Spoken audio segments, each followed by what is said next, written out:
Мемлекеттик түзүлүш, сот укук маселелери жана Жогорку Кеңештин регламенти боюнча комитет караган. Баяндамачы Дыйканбаев Курманбек Сапарович, президенттин Жогорку Кеңештеги ыйгарым укуктуу өкүлү. Сөз баяндамачыда. Рахмат.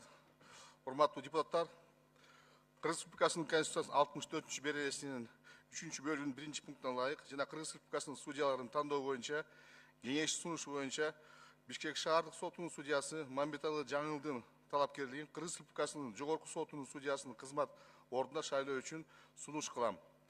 Кыргыз Республикасынын Жогорку Кеңешинде Кыргыз Республикасынын Жогорку сотунун судьясынын кызмат ордуна талапкерликти сунуштоону Кыргыз Республикасынын президентинин Кыргыз Республикасынын Жогорку Кеңешиндеги ыйгарым укуктуу өкүлү Дыйканбаевка жүктөйм.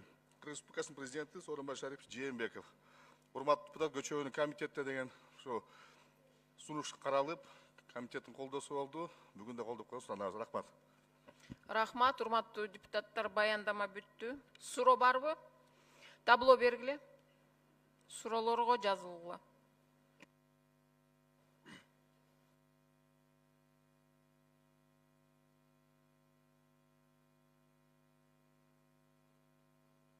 Сөз депутат Акаев Жанарбек Кубанычевичке берилет.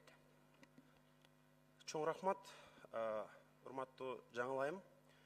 Буга чейин сиз коомдук ишмер Садыр Жапаровду 11 жылдан ашуун убакытка кескениңиз үчүн тартип комиссиясынан эскертип алгансыз. Туурабы?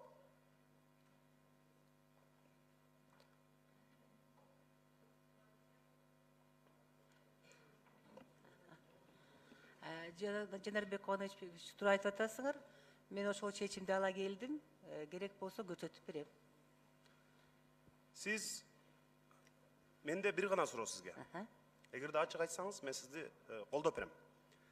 Эгерде калп айтсаңыз, мен сизге каршы добуш берем. Сизге ошол убакта Садыр Жапаровго каршы аны ушинтип чыркыратып түрмөгө кесесиң деген көрсөтмө ак үйдөн болгонбу, болгон эмеспи?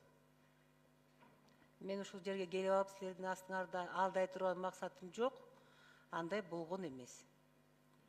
Анда Бул иш коллегиально каралган, райондуу соттун чыккан өкүмү өзгөртүүсүз калтырылган. Жо, ал кишини силер мисалы чек арадан өткөндө Кыргызстанга эч кандай качпаса, келатса, ошол эле Эмил Каптагаев өзүнүн жазган арызын алып атса, мен эч кандай доом жок деп арыз жазган киши өзү чыркырап жүрөт, тескерисинче ал кишиге болушуп. Ошондой убакта дагы Садыр Жапаровду кесип жиберүү адилеттүү деп ойлойсузбу? Мен силерге жооп берейин, туура түшүнүңүз. Коюлган айыптар боюнча өтө оор кылмыштар коюлганда, жабырлануучу жекече айыптоодон баш тартса гана болот. Ачык, жекече ачык айыптоо бул анча оор эмес кылмыштар гана боюнча. Азыркы моундай коюлган айыптар боюнча жабырлануучу баш тартса дагы кылмыш иш кыскарбайт. Мыйзамда ошондой көрсөтүлгөн. Жо, ал эмне үчүн мисалы Садыр Жапаров буга чейин коомдук ишмер катары жана кумтөр маселесин көтөрүп жүргөн, Билебиз. Жогорку Кеңештин депутаты болгон. Билебиз. Бирок ошол эле убакта ага 11 жылдан ашуун, 11 жыл 6 ай, мен билишимче. Ошончо убакыт бул түрмөгө кесип жиберүү сизге мындай кандай? Ошол убакта мисалы ал киши ошол убактагы бийликти, ошол убактагы президентти катуу сындап жүргөн. Ушуга байланышы жок. Ошол убактагы соттордун Кудайдан кийинки эле адамы болуп калган Манас Арабаев сизге салам айттырган жок деп биз ишенсек болобу? Толук айтып берем, жок деп. Дагы бир айтып коюш керек, коюлган айыптар бул мамлекеттикке, жанагы Ысык-Көл областтык администрациянын алдында болгон иш. Ошо мамлекеттикке, конституциялык стройго каршы кылган кылмыштарга кирет. Бул жекече адамга каршы эмес, бир эле адамга, Каптагаевка өзүнө. Бул мамлекеттик основа государственного строя деп айтайын деп, мамлекеттик конституциялык стройго катар каршы кылмыштарга айыпталган ал киши. Эми Кыргызстанда билесиздер да, биз соттор ошол эле Азиз Батукаевга чыгарган чечимдери бар. Андан башка бизде криминалдар, ишкерлерди тоногондор бардыгы эле жүрөт, соттон акталышат. Бирок ошондой чындыкты айткан кишилердин камалып кеткени бул адилетсиздик деп ойлойм мен. Бул менин жеке оюм. Садыр Жапаровду чыркыратып, бала чакасы менен кошуп камаган бул Жакшы көрүнүш эмес да. Рахмат. Рахмат, урматтуу депутаттар. Ошондой эле учурда Кыргызстандын Кыргыз Республикасынын Президенти Сооронбай Жээнбеков Кыргызстандын Жогорку Кеңешинин регламенти боюнча комитет Рахмат. Кийинки сөз депутат Масалиев Исхак Абсаматовичке берилет. Мен суроолорумду негизи комитетте бергенмин, бирок дагы бир суроо бар. Сиз шайланып калсаңыз, сот болсоңуз, кайсы мөөнөткө барасыз? Пожизненныйга? Конституцияда ылайык андай термин жок, пожизненный. Предельный деген. Предельный возраст, предельный возрастка. Мен 56 Анан жаштамын. интернетте карап чыктым. Сиз бир сөз айткан экенсиз, аябай мындай канаттуу сөз болуп кетти да. Когда я сяду, сядут все деген. Бул кандай түшүнүксө болот? Мен аны деле уккам, көргөм. Бул деген баягы сот залында болгон нерсе. Өкүм окулуп атканда соттор тике турат, залдагылар тике турат. Правила боюнча ошондой да. Ошол кезде залдагы адамдар отуруп калыптыр. Мен айттым, судья стоит, оглашает приговор, туруп. Поэтому, когда судья в зале стоит, стоя оглашается приговор деген сөздү мондай кылып бурмалап койгону туура эмес да. Анын ичинде эми эч ким жок болсо го бир жөн, зал толтура адамдар, жазуулар жүрүп атат. Алар бул баягы кайсы иш экени дагы эсимде бар. Экинчи суроомда, мына сиз Садыр Жапаров жөнүндө өзүңүздүн пикириңизди айтып кеттиңиз. Мен мисалы үчүн таптакыр кошулбай турам. Чет жакта жүргөн адам мамлекетти төңкөрүлүш кылып, губернаторго барымтага алып деп күнөөлөгөн бул туура эмес да. Ошо барымтага машинага камаган, ал Каптагаевди камаган жеке адамдар бар да. Алар канча срок алды? Азыр мен дана айта албайм, ушу алдап Алар койду жоопкерчиликтен бошотулган. Жок. Бирок 2-3 топ бөлүнүп соттолгондо, бир топто 7-8 киши, анан калган иштери ушуну бөлүнүп келген. Ошонун арасында ошо кем дегени 8 жылдан кетишти да, кем дегени. Бул активныйлары, организаторлору андан көбүрөөк кетти окшойт. Мен азыр Сиздер организация деп туура таптыңар, туура? Уюшулуп, мамлекетти төңкөрүлүш кылып, бийлик алабыз деген аракеттерди орду болгон деп таптыңар, туура? Күнөөлүү болуп табылды да өкүм боюнча. Күнөөлүү болуп табылышкан. Үчүнчү суроомда мына прокуратуранын өкүлү отурат бул жерде. Сиздин уулуңуз боюнча мен суроо бердим. Кылмыш иш козголуп, адвокат түзмө-түз очный ставкада ушул жигиттин буйругу менен $6000 алдым деп мойнуна койгон болчу. Эмнегедир башкы прокуратура эртеси күнү кое берип, кийин кылмыш ишти кыскартты. Бул сизге эмес, бул прокуратуранын өкүлүнө мен суранат элем. Толугураак маалыматты карап, мага письменный жөнөтсөңөр, эмне себептен кыскартылганын. Токтом бар. Жиберебиз. Себеби мен президенттин сөзүн эстетип коеюн. Туура эмес, кыскартылган кылмыш иштерди кайрадан карап чыгыш керек деп. Ошондон мен суранат элем, сиздер карап чыксаңыз болот. Эмне максат менен ал жасалган, мен азыр сүйлөгөндө өзүмдүн пикиримди толук түшүндүрүп берем бул. Ошондон мен ойлоп атам, суроо деле жок, мен өзүм сүйлөгөндө пикиримди айтам. Рахмат.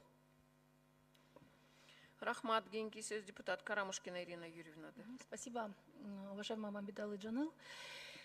Я думаю, что кроме Садыра Джапарова в нашей стране есть сотни граждан, которые пострадали от предвзятости судей, следователей, потому что я говорю на основании тех заявлений, которые к нам поступают от избирателей. Вот я хотела бы задать вам такой вопрос.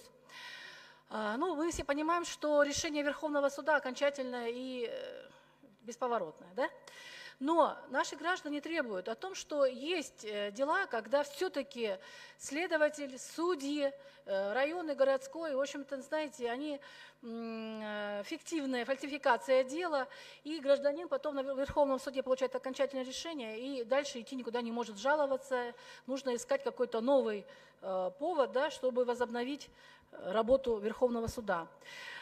Вот скажите, возможно ли как-то, я не знаю, может какой-то совет судей Верховного суда или еще что-то, какое-то право дать гражданину, который доказательно имеет базу, потому что очень часто ко мне обращаются адвокаты, они имеют всю доказательную базу, но человека осуждают.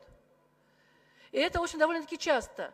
Почему Верховный суд окончательно бесповоротно? Все, у человека ломается вся судьба. Вот что вы можете в этом вопросе предложить? Хочу пояснить, что в действующем законодательстве есть институт пересмотра уголовных дел по вновь открывшимся обстоятельствам. Это целая глава Уголовно-процессуального закона. где, если имеются те основания, о которых вы говорите, которые не были предметом исследования на всех инстанциях, районном, городском, Верховном суде, то написано в законе, что по заключению Генеральной прокуратуры, там, через Генеральную прокуратуру, возбуждается производство вновь, и могут быть пересмотрены эти решения. Да, это я в курсе, вот я об этом и говорила. Сейчас другого закона, механизма нету. Предлагалось ввести институт президиума в Верховный суд или какой-то надколлегия еще дополнительный надзорный орган. Но я, насколько пока никак это... Но нужно над этим вопросом подумать, потому что я еще раз обращаю внимание, что избиратели Есть жалуют, граждане вопрос, о чем, страдают. да. Есть такие моменты. Мабит Джанел, вот хотела узнать, почему у нас за все вот эти предвзятые решения судов, районной, городской, ни один судья не сидит? Ни один судья не понес ответственность за вот намеренное использование, я не знаю, либо финансово, материальное подкрепление, либо политическое, либо это, может быть, там кто-то мотивировал как-то судью, за те решения, которые они выносят. Почему ни один судья не понес ответственность? Я не могу понять, почему такая привилегия судьям? Ведь они сколько судеб поломали? Понимаю ваш вопрос, Ирина Юрьевна. Но такая ситуация, что возбужденные дела в отношении судей были, есть, но есть такой состав преступления, который называется вынесение заведомо неправосудного приговора. То есть это в главе Уголовного кодекса предусмотрено. Ну а вот ответить на вопрос, почему кто-то понес, ну извините, это не в моей компетенции, сожалею. Хорошо, тогда, возможно, Генеральная прокуратура сможет ответить, ну хотя бы за последние 3 года, сколько на судей было заведено уголовных дел и дошли. Саламатсыздар, урматтуу депутаттар, урматтуу Асилия Созбековна. Ирина Юрьевна, я хочу ответить на ваш вопрос, хотя я по другому вопросу вызван сюда, но постараюсь ответить. Правильно говорит кандидат на пост судьи Верховного суда. Действительно, в Уголовном кодексе есть статья 328 вынесение заведомо неправосудного решения. И я за 3 года не могу сказать, но лично вот за 18 год примерно в отношении 5 судей мы вынесли решение о возбуждении уголовного дела по этой статье. Сейчас по ним ведутся следственные действия. О результатах можем сообщить вам. Рахмат, урматтуу депутаттар, мен ошо бир нерсени эскертип коеюн сиздерге. Конституциянын 94-беренесинде 3-пунктунда жазылуу. Конкреттүү бир сот иши боюнча судьядан отчет талап кылууга эч кимдин укугу жок. Ошону сизге айтып коеюн деп аттым эле. Рахмат. Кийинки сөз депутат Бекешев Дастан Далабаевичке берилет. Рахмат, урматтуу депутаттар, мен чыныгына колдоого чакырат элем. Биринчиден жаңы Мамилтали мен билем, ал мугалим болуп бизде иштеген, сабакты берген, өтө жакшы сабакты берген. Я как судью, конечно, не знаю вас, слава богу, не подпадал под судейские жернова, но как преподавателя очень хорошо знаю, поэтому я считаю, что вы достойная кандидатура и просил бы всех поддержать. Это первое. Ну а второе, все-таки доверяя президенту, я еще раз скажу, президент наверняка же вот не стал бы, наверное, какого-то другого, ну, я не знаю, там, левого человека сюда предлагать. Хорошо, наверное, проверил. Поэтому я считаю, что мы должны доверить его решению и поддержать. Рахмат. Рахмат. Кийинки сөз депутат Иманалиев Канбек Капашевичке берилет. Урматтуу талапкер, сиздин билимиңизге эч шек жок. Сиз Россиянын президенти менен премьер-министр окуган эң бийик күчтүү окуу жайды бүткөнсүз. Бирок Кыргызстанда акыркы 3 жылда мода болуп кетти. Саясий заказды аткарган судьялардын фамилиясын бүт Кыргызстан билет. Алар бүт сот корпусуна уят кылды да. 1-майда 2 үчөө бар. Текебаевди, Шыкмаматовду, Канат Исаевди соттогон. Анан сиздин фамилияңызда шаардык сотторго кирип калыптыр да ошондой заказ аткаргандардын. Тилекке каршы. Муну берейин дегеним, сиз Кубан Кадыров менен Бектур Асановго санкция бердиңиз. Кылмыш кодексинде 3 эле учурда баш коргоо чарасын өзгөртүп алат. Рецидив болсо, ал экөө рецидив эмес. Процесске таасир көрсөтө алса, ал экөө кантип таасир көрсөтөт. Үчүнчүсү качып кетүүгө жөндөмдүү, шектүү болсо, үчөө тең жок. Азыр экөө түрмөдө отурат, Кыргыздын 2 азаматы. Ошого жооп берип койсоңуз. Кечиресиз, мен чөтө не помню. Мен оюмча мен ошо коллегияда Бектур Асановдун иштеринде катышкан эмес болушум керек. Сиз санкция берген экенсиз, баш коргоо чарасын өткөзүп, СИЗОдо камоо жөнүндө. Анда мен азыр так айта албайм. Так жооп берип койсоңузчу. Себеби мен ошондо мен эсимде бар, бардыгы эле акцизimiz ордунда дегендей, мен Бектур Асановдун санкциясын караган эмесмин. Кубан Кадыров экөөнө. Булар экөө эки башка келиш керек болчу, бир келбейт да. Мен экөө менен жакында ошол жайга барып, абакка барып, жолугуп келдим да, анан кийин ушундай сот келат. Көтөрүп көрүш керек. Көрүп көрсөңүз анда. Рахмат. Рахмат. Кийинки сөз депутат Абджалиев Алиарбек Токтобуя көчкө берилет. Саламатсыздар, урматтуу депутаттар. Мен негизи бере турган суроом берилип калды, жооп бердиңиз. Анан сиз мына иштеген ушул системада иштегениңизге канча жыл болду? Соттук системада 21 жыл. 21 жыл.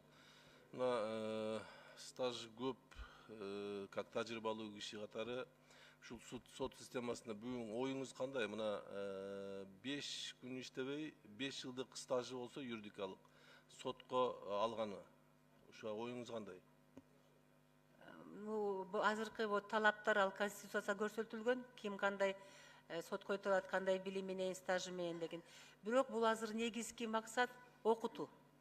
Азыр мынакей биздин жаны алдыбызда турат чоң кодекстер, 1-январдан кире тургандар, ошол кодекстер боюнча аябай даярдаш керек, кадрларды даярдаш керек болуп атат. Рахмат, башка суроом жок. Рахмат. Кийинки сөз депутат Жамалдинов Зиядин Исламовичке берилет. Рахмат.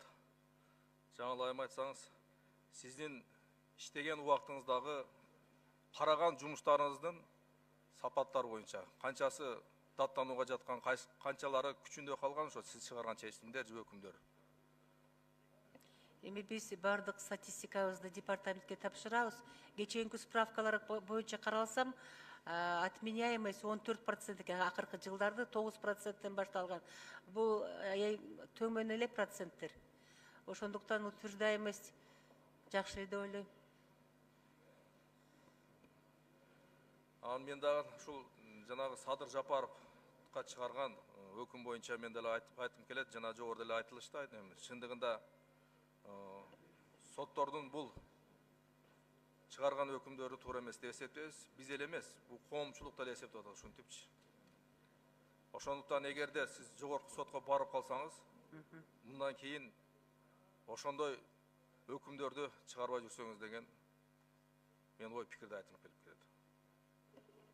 Ниет кылабыз. Рахмат.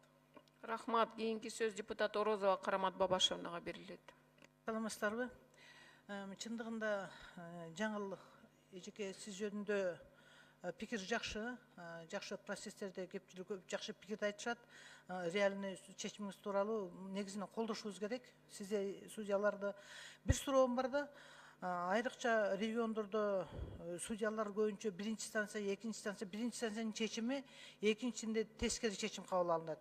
Кайрадан жогорку сот деп кайрадан биринчиге кайрат. Ошондо бир станцияныкыны жогорку судьяда бекилет да, экинчи ката. Ошондо туура эмес кабыл алган судья кандай жазаланат? Туура эмес чечим алганда кандай жаза күтөт ошону? Иш каралганда ошо коллегиянын эмеси бар, укугу бар. Ошондой сотторго кескин туура эмес чечим чыгарылса, жай аныктама чыгарганга. Жай аныктаманын негизинде аларды дисциплинарлык жоопко тартуу, анан жумуштан да четтетүү процедурасы көрсөтүлгөн мыйзамда. Рахмат, колдоп коелу туугандар. Рахмат. Кийинки сөз депутат Шернияз Садыкты. Рахмат. Урматтуу талапкер, сиздин карап көрсөңүз, сиздин оюңузча соттор саясатташып бараткан жокпу? Мисалы, бир 6 ай мурун эле Текебаев, Чотонов, Шыкмаматов, Салянова деген фамилиялар болуп, алар куугунтук катышты. Андан кийин мына бийлик алмашты эле. Ошо кездеги бийликтер азыр Исаков, Кулматов, Ибраимов кандай дейсиздер? Ушул улана бериш керекпи ушундай нерсе? Же буга чекит коюш керекпи? Ушул өзүңүздүн позицияңызды айтсаңыз ушул боюнча. Эми мындай болуп атат да, сот системасы өзү ишти тергебейт да алып келбейт. Сотко түшкөн иштер каралат. Кандай саясий ситуация болуп атат бийликтерге, бул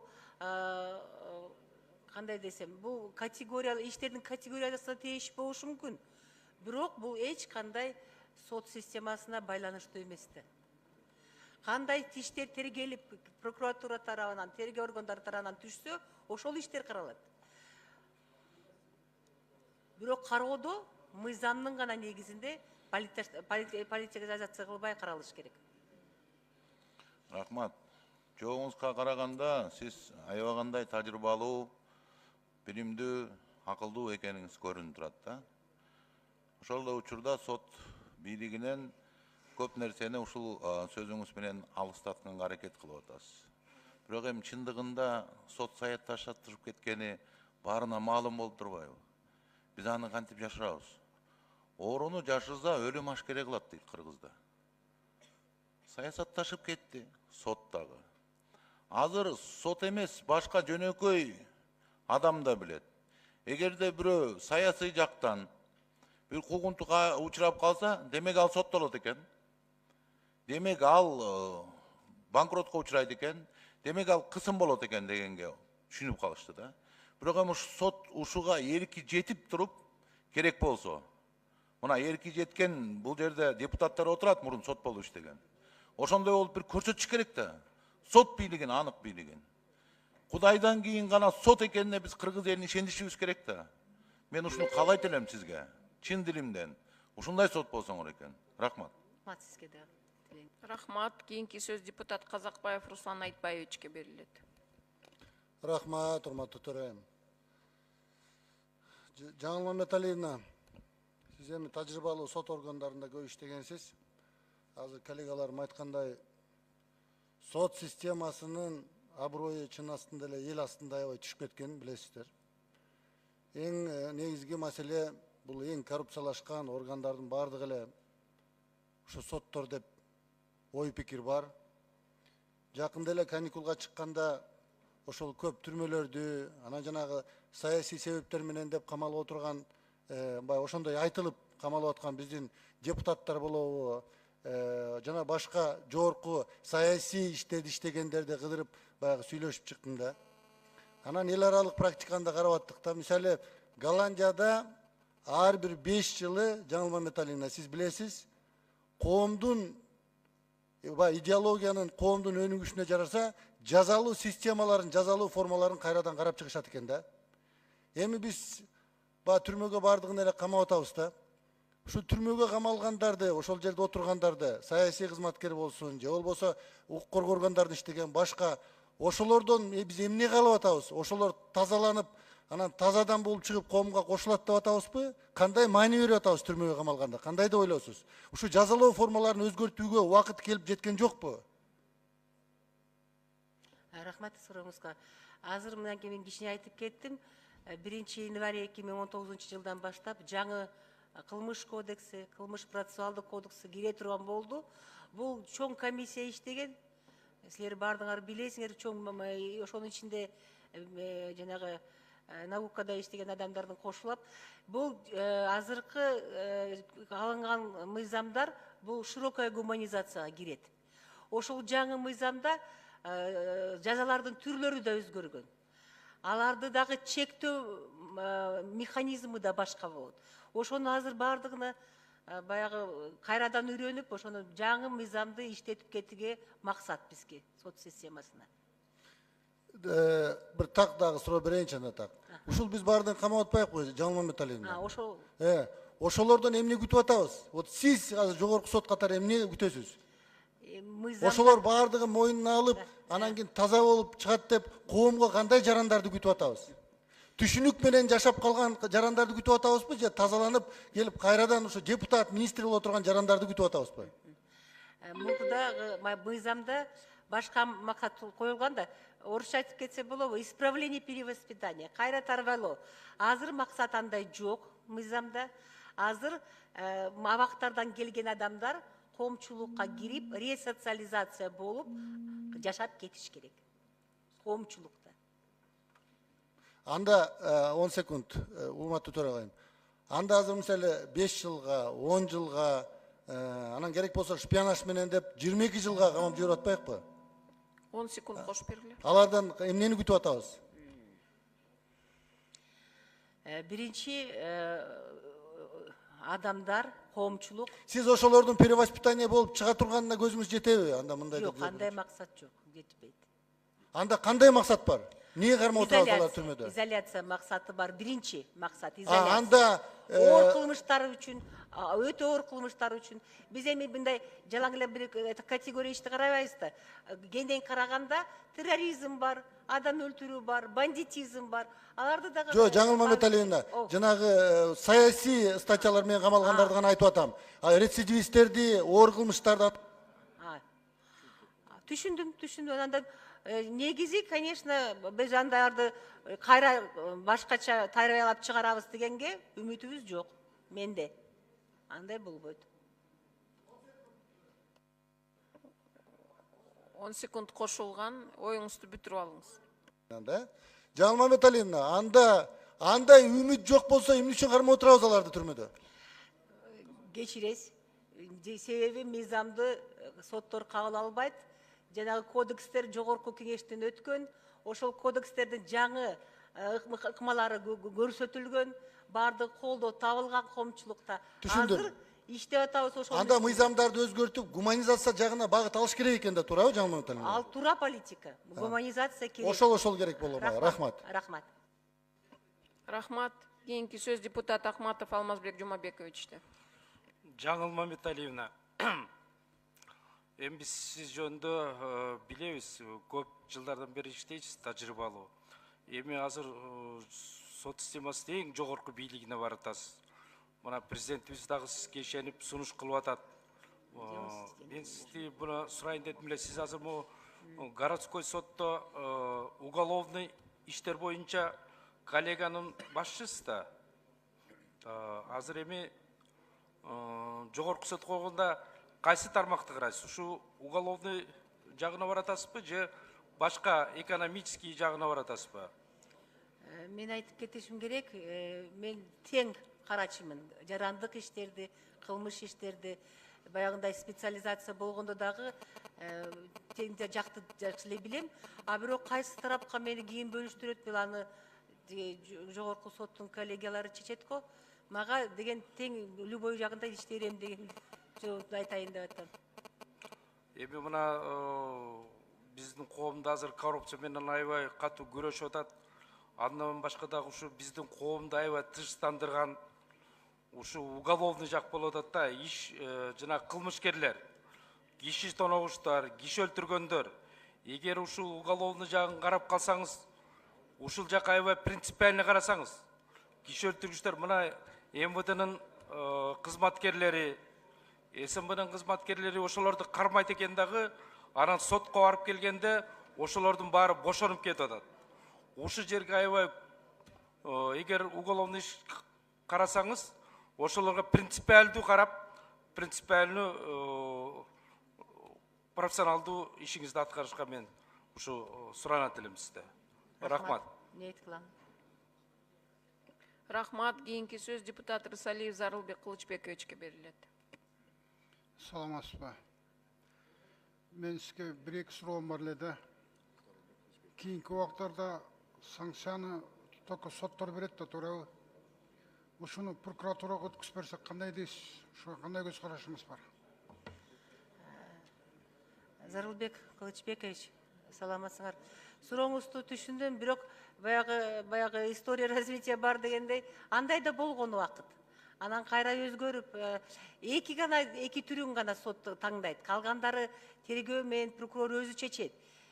Ушу кабакка алуу, анан үй камагы, эки эле түрүн гана соттор чечет. Калгандарын тергөөчү өзүнүн өтүнүчүн киргизип, прокурор менен макулдашып чече берет. Калгандары жок да. Бүгүнкү күндө судьялардын нагрузкалары кандай? Азыр нагрузка деле бар, Кудай айткандай.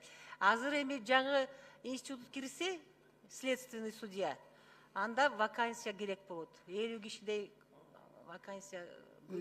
Анда менде бир суроо, мына кийинки күндө ГАИ кызматкерлери судьялардын бир топ функцияларын аткарат. Протокол жазып, штраф кылып на месте. Туурабы? Бул ГАИнин кызматкерлери окуу жайын бүткөн эмес, жөн эле средний билим менен келип ошондой функцияларды аткарат да. Ушунун ГАИлердин ушу функциясын алып сотторго берсек, буга кандай дейсиз? Бүгүнкү күнү протоколду ГАИлер түзөт да. Протоколду. Анан административдик кодексте көрсөтүлгөн кайсы категорияны начальник РОВД менен административный комиссия карайт. Мунун баарын билебиз. Ушунун баарын кайра сотко кайрып берсек деп атам. Бирок мен ойлойм, процедураны соттор чече албайт да аны. Даярдаган процедура все-таки ГАИге калыш керек. Подготовка материала все равно. Ошон үчүн азыр элге жаман көрүнгөн эле ГАИлер болот атпайбы? Түшүндүм. Муну эми ГАИлерди эми элге эч качан жакшы көрсөтө албайбыз, пока ушу протоколду токтотмоюнча. Жаңы кодекске алганды ошондон карап көрүш керек экен. Сотторго өтүп берсек деп атам да. Түшүндүм. Рахмат. Бул болобу болбойбу? Бул мүмкүнбү, мүмкүн эмеспи? Жаңы кодекске алынды, административдик кодекс жаңы, анан жоң кодекс о проступках деген. Ошонун административдик кодексте азыркы жаңысында карап көрүш керек экен. Кечиресиз, мен азыр жооп бере албайм. Жаңысында кандай болсо, ошол туура болот. Анда акыркы суроом. Илгери Союз убагында прокурорский надзор бар эле. Прокурор судьяларга надзор кылганда от имени государства берчү эле. Туурабы? Бүгүн андай жок. Бүгүн только административный наказание менен кетип атат. Ушуну кайрыса прокуратурага берсек кандай дейсиз? Мен анага макул боло албайм го. Аны силер чечесиңер. Мыйзамдын негизинде ошондой өзгөртүү киргизсеңер, эми прокурор деген бардык турмуштун бардык жегине надзор кылса болот. Тергөөдөн башка любой нарушение болгон жерде мекемелерде, мен билбейм, здравоохранение, образование бардык тармакта надзор кылат. Ошондуктан прокурорлордун функцияларын кеңейтсеңер мыйзамдын негизинде болот. Сизди мен түшүндүм да, сиз айтыңыз келип атат, прокурорлук и так достаточно дегендей сөз айтып атасыз да. Кандай? Достаточно. Анан эми мен сизге мындай түз суроо берип атам. Хорошо. Сотторго илгери прокурорлор от имени государства ушулар надзор кылып, ушулар силерге берчү эле. Мамлекеттин атынан сүйлөчү эле да соттор туура эмес чечим чыгарып койсо. Бүгүн прокурордо андай жок. Ушуну кайрап 10 секунд кошуп бергиле. Мыйзамдаштырылса карайбыз. Сиз өзүңүздүн оюңузду айтсаңыз. Оюм мындай. Сот системасы баягы 3 инстанциядан азыр түзүлөт. Бири-биринин карала турган. Соттордун үстүнөн көзөмөл жүргүзүү вышестоящий суд кана. Вышестоящий суд кана. А прокуратура азыр сторона обвинения. Айыптоо тарап болуп катышат соттук отуруп. Эми прокуратура отвечает за законность, туурабы? Туура. А соттордун туура эмес чыгарган чечимдерине прокурор негизи ушулай бериш керек эле. Сунуш киргизип, реагировать этип, баягы даттануу киргизип, сунуш киргизип, соттордун үстүнөн сунуш киргизген укугу бар. Туурабы? Мен туура айтпасам туура эмес. Прокурорский работник отурат. Бул эми жетишсиз да туурабыз? Я прокурорлор силерге айтайын.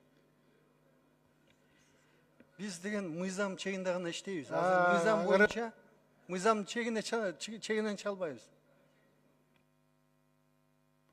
Рахмат. 4-чү микрофон процедурный. Рахмат, Асыл Сезбек. Мен сунуш кылат элем, суроого да талкууга чек коюп койсок, ушуну добуш коюп койсоңуз. Рахмат.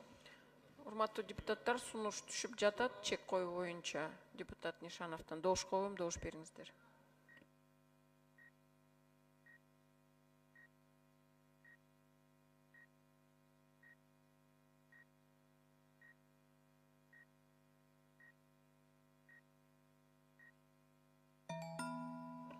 Макул 71, каршы 3, баары 74, катталды 105 сунуш өттү, чек суроого талкууга коюлду. Рахмат. Кийинки сөз депутат Масалиев Исхак Абсаматовичке берилет.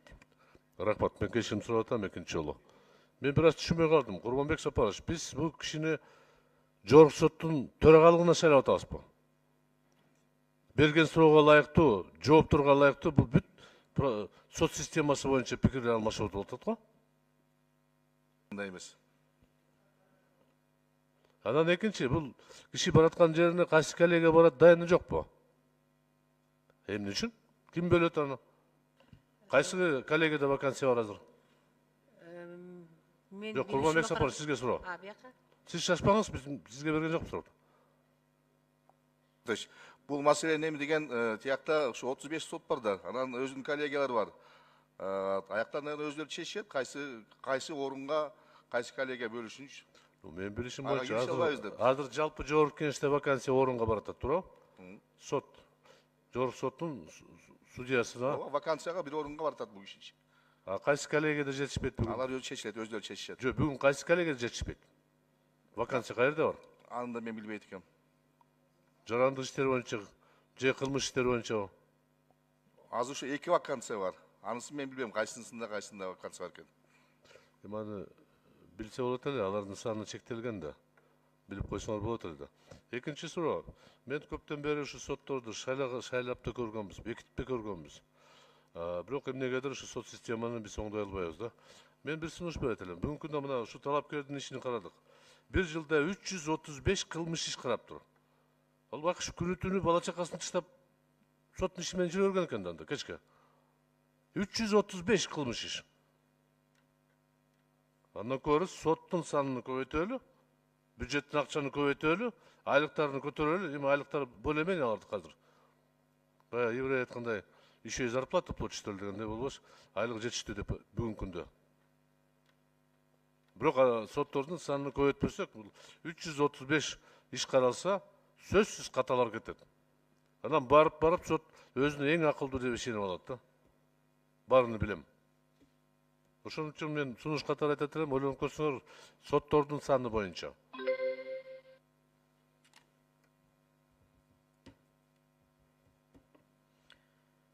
Суроо болду, Исхак Абсаматович. Рахмат. Анда кийинки суроо сөз депутат Мавлянова Махабат Эргешевнага берилет. Рахмат.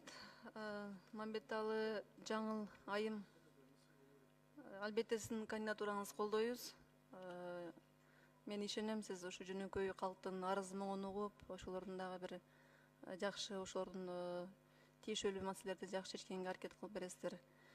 Мен моундай сунушум бар, ошо сот системасы боюнча экономикалык кылмыштарга чечим чыгарганда мындай залог катары алып, же ошолорду түрмөгө камабастан үй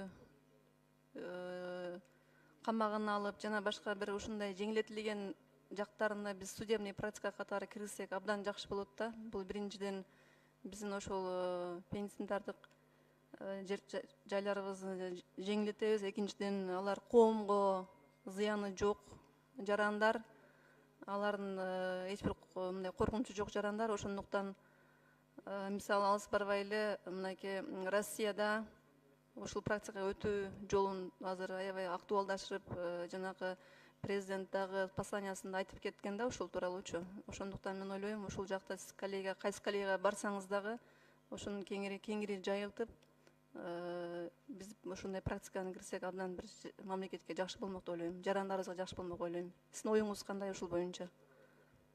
Эми мыйзамда көрсөтүлгөн, жаңы мыйзамда дагы бар. Баягы бөгөткө чарасынын түрлөрүндө залог тили бар. Залог. Ошонун механизм мурда эле пайдаланып жүрчү. Мамлекеттин эсебине киргизип залогту, же генеральный прокуратуранын эсебине киргизип, ошондой мерип бөгөткө чарасы таңдоо туура эле болот эле. Туура айтып атасыңар. Ушул айткан сунуштан да сиз колдон келсе жайылтып, кеңири жайылтып колдонууга аракет кылсаңыз деген менин сунушум бар. Рахмат. Ниетке байлап, рахмат. Рахмат. Кийинки сөз депутат Акаев Жанарбек Кубанычевичке берилет. Рахмат. Мен дагы депутаттардан кечирим сурайм, экинчи жолу сүйлөп атам.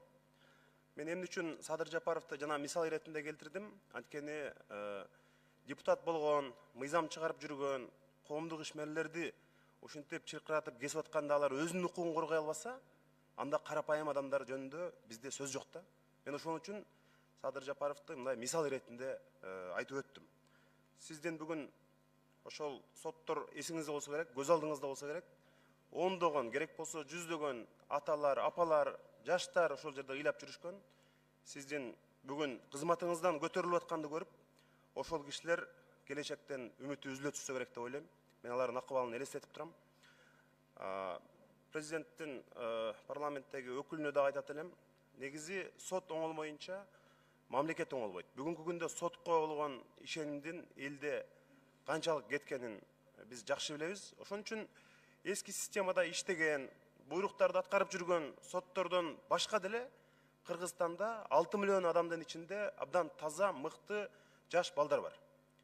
Ошол эле Британиядан юридикалык илимди жактап келген жап-жаш жигиттер жүрөт, кызматта эмес. Коомдук иште, ар кандай эл аралык уюмдарда жүрүшөт. Ошондой кыз жигиттерди эмне үчүн көрбөй атасыңар, мен билбейм да. Коомдо бурулуш жасай турган, накты адилеттүүлүккө бел байлаган адамдар бар.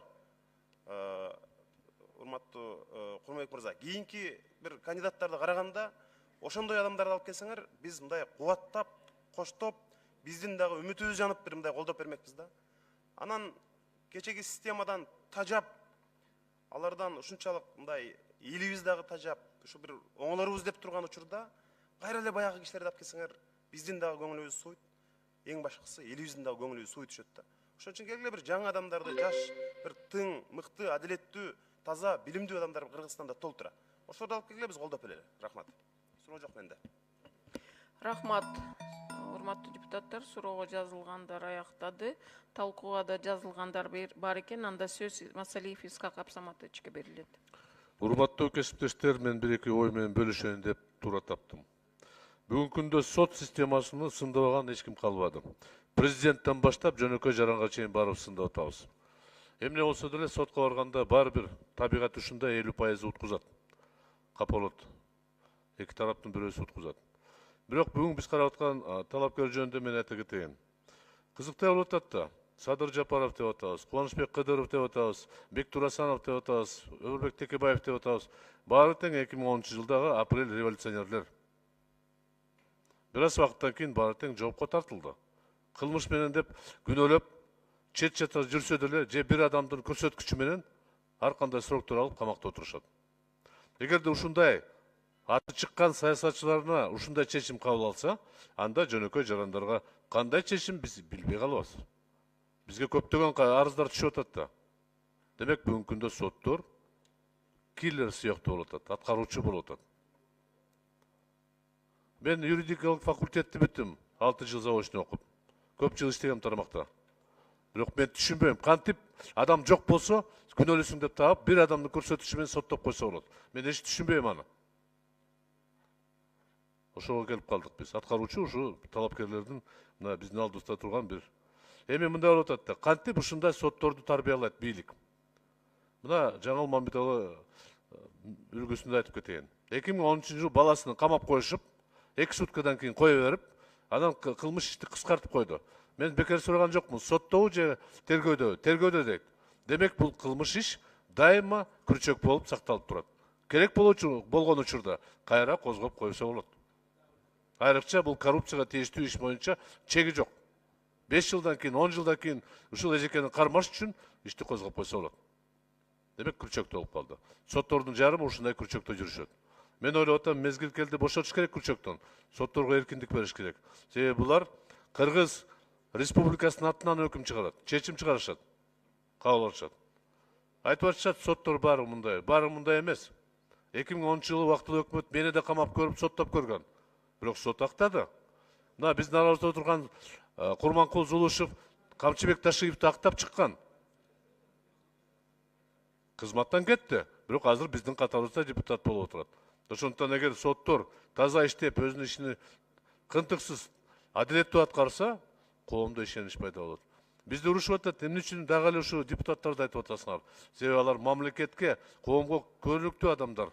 Ошолордун тагдырларын үлгү катары биз көрсөтүп атабыз. Ошондуктан мен жеке пикирим боюнча бүгүн Жаңыл мырза өзүнүн ишини иштеген жерин аткара берсин. Жогорку сотко жөнөтсөк, мен кепилдик берем, урматтуу кесиптештер. Ар бирөөбүздүн Кудай сактасын, башыбыздан өткөн. Рахмат. Кийинки сөз депутат Казакбаев Руслан Айтбаевичке берилет. Рахмат, урматтуу төрайым. Мен жана өзүмүн оюм улап эле Курманбек Сапарович, Жаңыл Мамбеталиевна дагы бир жолу кайталап коюм келет. Азыр соттун арасындагы коррупция жөнүндө кимдер гана сүйлөбөйт. Муну мурун сөз менен палатадан жөн эле курулай сөз менен айтсак, мен баягы жана сиз айткандай, жана айтып кеттим эле өткөндө, каникулга чыккандан кийин ошол жана жазалоо биздин түрмөлөргө кыдырып, ГКНБнын, УКМКнын СИЗОсуна барып, СИЗО 1ге барып, ошол жерде биздин отурган коллегалар менен жана башкалар менен сүйлөшүп, омбудс менен кошо, анан жанагы комиссия по противодействию пыткамдын мүчөлөрүн алып, ошолор менен чогуу кыдырып чыктык да. Эми ал жерде ошону айтайын дегеним сизге, Сталиндин убагындан баягы келаткан эле жаза түрлөрүн кайра эле Жаңыл Мамбеталиевна ошону кайра эле түрлөрүн колдонуп келатыптырбыз да. Ооба комиссия иштеп атабыз, кодекстерди алмаштырып атабыз. Ичине барып ошол жерде түрмөдө отургандар менен сүйлөшсөңүз, жалпы карасаңыз, бир коомдодогу пикир ошол жерде дагы баягы чындыкка чыгат да. Ким азыр соттолот? Убагында пара берип, актала албай калып, кутула албай калгандардын бардыгы, бейбечаралардын бардыгы азыр түрмөдө. Мен мындай эле айтып кетет элем. Ошол жерде мисалы үчүн жалпы 1000 киши десек, 1000 кишинин 16-17% менин түшүнүмө караганда оор статьялар менен рецидивисттер, бир 10-15 жанагы ар түрдүү саясий кызматтарда иштегендер камалып аткандар, же укук коргоо органдарынын кызматкерлери, калганы 60-70% биздин бейбечаралар себеби дегенде убагында алар сот менен сүйлөшө албай койгон, тергөө менен сүйлөшө албай болгон, акчалары жок, анан ошол жерде өздөрүнүн түрмөдө өзүнүн мөөнөтүн өтүп атат. Анын сыртында дагы айтып кетейин, Курманбек Сапарович, Жаңыл Мамбеталиевна, УКМКнын төрагасы отурат. Кээ бир түрмөлөрдө 60-70-80% чейин жаштар экен. Мисалы 8-де жаштар. 7 жылга, 8, 10 жылга, 15 жылга ошон үчүн сурап атам. Биз жаза түрлөрүн ошо түрмөгө камагандан кийин алардан кайра эмнени күтүп атабыз чыккандан кийин депчи. Түшүнүк менен жашаган жарандарды күтөбүзбү, же мындай тазаланып чыккан, бир өзүңүз айткандай тарбияланып чыккан, коомго коопсуздук келтирбей тургандарды күтөбүзбү? Эгер андай боло турган болсо, каржылоо маселесинен баштап мыйзамдар жана түрлөрүн, эл аралык тажрыйбаны бардыгын алып кайрадан карап чыгыш керек. Мүмкүн жеке менчик түрмөлөрдү дагы киргизиш керек. Ал дагы көп талкуу болуп атат. Мен айтайын дегеним ошол, муну мыйзамды дагы жана гуманизация. Рахмат. Кийинки сөз депутат Өмүркулов Иса Шишиковичке берилет. Рахмат. Урматтуу депутаттар, урматтуу Жаңыл айым. Бүгүн эми биз жалпы берген суроолордо эле ар тараптуу болуп атат. Комитетсиңизге кирсе да кирбесе да ошол суроону берип атабыз. Себеби бүгүнкү күндө коомдо сот системасына нааразычылык, кандайдыр бир терс пикир калыптанып калган. Ал ушул Кыргызстан жаңы мамлекеттүүлүк өзүнүн суверендиги мамлекет болгондон баштап саясатчылар ушул сот аркылуу бир топ иштерди жасап келген. Анын башыбыздан өттү анын баары тең. Мына ушунун баары тең бүгүнкү күндө эл үчүн, саясат үчүн, мамлекеттин өнүгүүсүнө сөз түрдө залакасы тиет. Эгерде бүгүн дагы ошондой практика улана берсе. Эми азыркы бийликтин саясатын баштап атканын көрүп атабыз. Чындык коррупция менен күрөш, саясий куугунтук болбойт деп. Мына ушуга мен дагы жаран катары, саясатчы катары ишенгим келет. Себеби көп жылдан бери саясатта жүрүп, башыбыздан далай нерсе өттү. Ошон үчүн Кыргызда айткан сөз бар. Сөз чындыгынан бузулбайт деп. Калыс болсоңуздар, адилет болсоңуздар, бирөөнүн убалына калбасаңар жөндөн жөн эле соттоп. Мына ушул пикирди айтып атат деп ойлойм. Мына мен ушул пикирге мен да кошулам. Эгерде адилеттүү болсо, кылмышкер дагы мойнуна алат. Адилетсиз болсо, жалпы жанагындай нааразычылык туулат. Эгерде бири-бирибизге чындыкты айтпасак, ачык айтпасак, анда эмне болгон эл болобуз, эмне болгон коом болобуз, эмне болгон мамлекет болобуз. Эми сизди бүгүн ушул кызматка көрсөтүп аткандан кийин мен ойлойм, текшерүүнүн баарынан өттүңүз деп. Профессионалдуу угулуңуз. Эртеден бери жооп берип атканыңызга да мен дагы ынанып атам. Ишенгибиз келет, сиз ошол жерге барып, адилеттүү болуп, калыс болуп, туура чечимдерди чыгарсаңыз деп. Себеби, туура айтып атат, сиздерден кийин эле Кудай. Жогорку соттон кийин эле Кудай, андан кийин дагы адам бүгүн мыйзам боюнча бөлүк укуктары жок. Ошон үчүн ишиңизге ийгилик каалап, анан мен коллегаларым суранып кетет элем, колдоп коюңуздар деп. Рахмат. Рахмат. Кийинки сөз депутат Эманалиев Каныбек Капашевичке берилет. Рахмат. Урматтуу талапкер эже, сиз айтып кеттиңиз, 14% жокко чыгыптыр деп. Мүмкүн Кыргызстандын шартында бул жакшыдыр. Биз былтыр депутаттар барып Шотландияда 27 жыл сот болгон адам менен чогуу болдук. Азим биздин кээ бир депутаттар менен. Анан суроо берсек айтат, мен 27 жыл иштеп, бир гана ишим күмөн санап келем деп ушуга чейин ошол мыйзамсыз болуп калдыбы деп. А сиздин ар бир 7-чи ишиңиз мыйзамга туура келбей атпайбы? Экинчи, сот системасы ушул деңгээлге келгенине, урматтуу депутаттар, биз да күнөөлүүбүз. 15-чи жылы шайлоонун астында баарыбыз убада бербедик беле? Сот калыстыгын орнотобуз деп. Бир жылга жетпей тамтыракайын чыгарбадыкпы? Конституцияга 2 өзгөртүү киргиздик. Сотту ротация кылабыз деп. Бишкектин же Аламидиндин же 1 майдын же Оштун соту укпай койсо, эртең Акталага же Чоңалайга деп. Экинчиден, ансыз деле президенттик администрация сотту түптөөгө жана сотту кызматтан алууга катышат эле. Эми бул орусча айтканда царское дело. Сотко сөгүш бере турганды, сотко эскертүү бере турганды биз президентке берип койдук. Дүйнөдө мындай жок.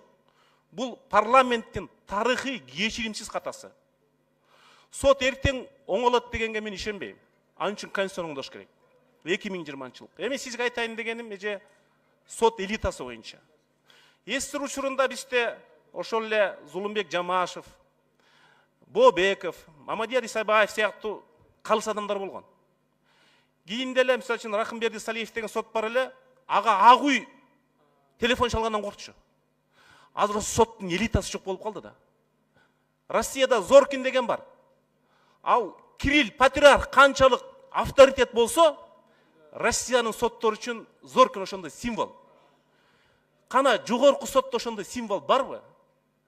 Сот элитасы толук деградация болду. Силер өзүңөр тазаламайын, жанагындай жаманаттуу болгон адамдарды четтетмейин, силерди эч ким бутка тургуза албайт. Экинчиден, биз мисалы үчүн Казакстандын соту Асанов деген келип, Британиялык сот системасын өтүп атпайбы? Молдованын соту келип туруп президент чечимин жокко чыгарды го. Граждандык пайсалар күчтүү экен да. Бизде мамлекетти оңдойлу десек, эң биринчи соттон башталыш керек. Биз саясатчылар келип кете беребиз, кармаша беребиз бийлик үчүн. Бирок өзөктүү позиция ошонун кимиси калыс, кимиси мыйзамды бусканын сот гана чечет. Бирок андай болбой атат азыр. Апайысы менен бийлик соттошсо, бийлик утат. Бай менен кедей соттошсо, бай утат. Бул илгерки доордон айырмасы жок. Ал убакта мындан калыс болчу. Мен сизден ошол сот элитасынын башында болот го.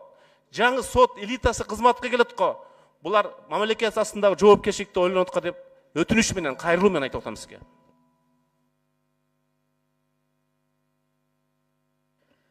Рахмат. Талкуада жазылгандар аяктады. Анда урматтуу депутаттар, комитеттин корутундусун окуу үчүн сөз конституциялык мыйзамдар, мамлекеттик түзүлүш, сот укук маселелери жана жогорку кеңештин регламенти боюнча комитеттин төрагасы Керезбеков Канат Керезбековичке берилет. Рахмат, Асель Сажбековна. Урматтуу кесиптештер, конституциялык мыйзамдар, мамлекеттик түзүлүш, сот укук маселелери жана жогорку кеңештин регламенти боюнча комитети Кыргыз Республикасынын жогорку сотунун судьясына кызмат ордунда Мамбеталы Жаңылдын талапкерлиги жөнүндө Кыргыз Республикасынын президентинин сунуштамасын карап чыгып төмөнкүлөрдү белгилейт. Кыргыз Республикасынын судьяларын тандоо боюнча кеңешинин 2018 жылдын 28 февралдагы номер 3095 чечими менен Кыргыз Республикасынын жогорку сотунун судьясынын кызмат ордуна шайлоо үчүн Кыргыз Республикасынын жогорку кеңешине сунуштоо боюнча Мамбеталы Жаңылдын талапкерлиги Кыргыз Республикасынын президентине сунушталган. Талапкерлердин документтерин иликтеп, комитет Кыргыз Республикасынын жогорку сотунун судьясынын кызмат ордуна Мамбеталы Жаңылдын талапкерлигин судьялардын кызмат ордуна талапкерлерге карата коюлган Кыргыз Республикасынын судьяларынын статусу жөнүндө Кыргыз Республикасынын конституциялык мыйзамынын 15-беренесинин талаптарына ылайык келет деп эсептейт. Баяндалгандын негизинде Кыргыз Республикасынын Конституциясынын 76-беренесинин 2-бөлүгүнүн, Кыргыз Республикасынын жогорку кеңешинин регламент жөнүндө Кыргыз Республикасынын мыйзамынын 29-124-беренелерин жетекчиликке алып, конституциялык мыйзамдар, мамлекеттик түзүлүш, сот укук маселелери жана жогорку кеңештин регламенти боюнча комитет төмөнкүдөй корутууга келди. Кыргыз Республикасынын жогорку сотунун судьясына кызмат ордуна шайлоо үчүн Мамбеталы Жаңыл талапкерлиги Кыргыз Республикасынын жогорку кеңешине кароосуна киргизилсин. Рахмат. Рахмат. Биринчи микрофон процедурный. Асия Сөзбековна, мен сунуш берет элем, шайлоону жабык электрондук өткөрсөк деп. Колго салып койсоңуз. Урматтуу депутаттар, депутат Розовадан сунуш түшүп атат, жабык электрондук добуш берели деп. Добуш коем, добуш бериңиздер.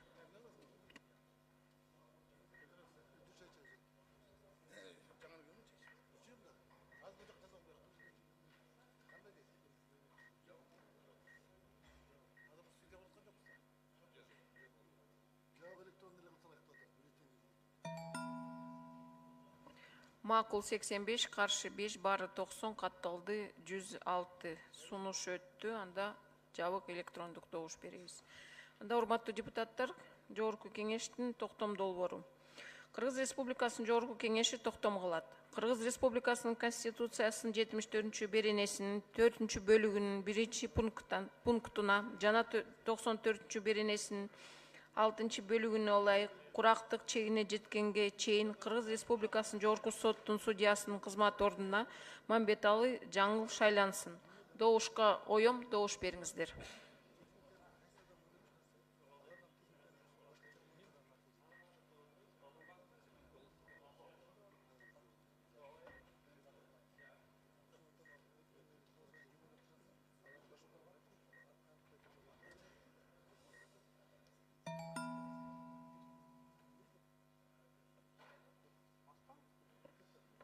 Макул 85, каршы 15, бары 100.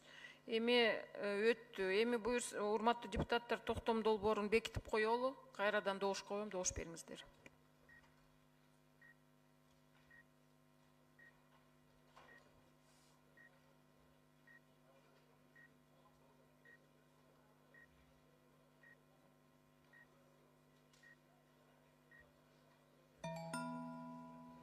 Макул 94, каршы жок, бары 94, катталды 107. Токтом долбоору өттү, кабыл алынды. Рахмат. Эми урматтуу Жаңыл Мамбеталы, жогорку центральный трибунага келсеңиз, ант берүү үчүн.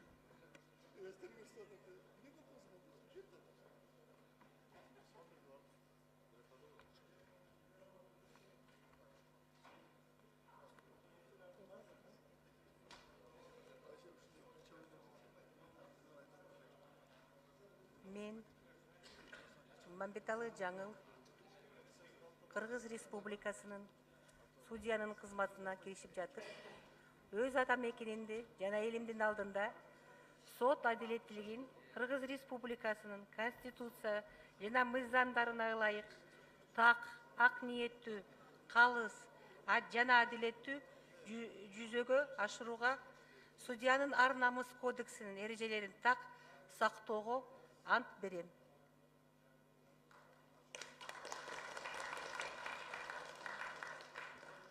Куттуктайбыз.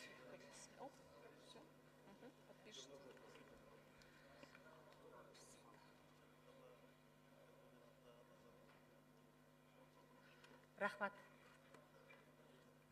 Урматтуу депутаттар, көрсөткөн ишенимдериңерге чоң рахмат. Мен силерди эч качан уят кылбайм.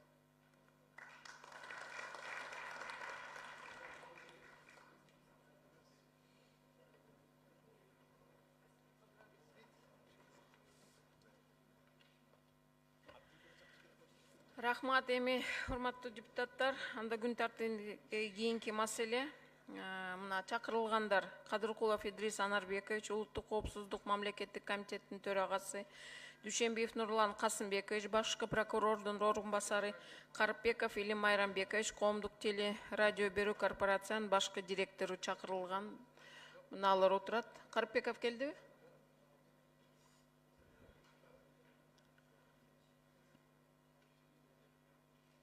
Келатат, анда башкы прокурорубуз айтып коесузбу?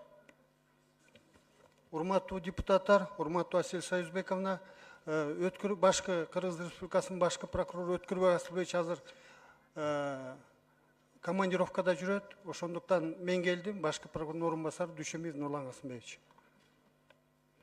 Рахмат, анда табло бергиле. Суроолорго. Эми суроо бербейсиңерби?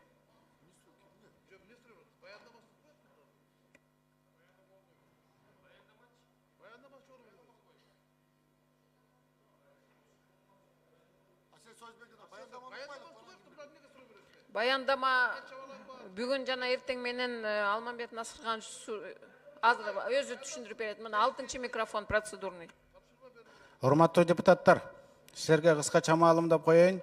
Баягы Абдил Сегизбаев келип 2016 жылдын ноябрь айында ушул жерде айткан Белизгейт документи боюнча Атамекен фракциясынын тапшырмасы менен улуттук коопсуздук комитети өздүк курамы 5-6 офицерлерден турган комиссия ички внутренний расследование өткөн. Ошол жыйынтык чыгарып, жыйынтыгын генералдык прокуратурага өткөрүп берген.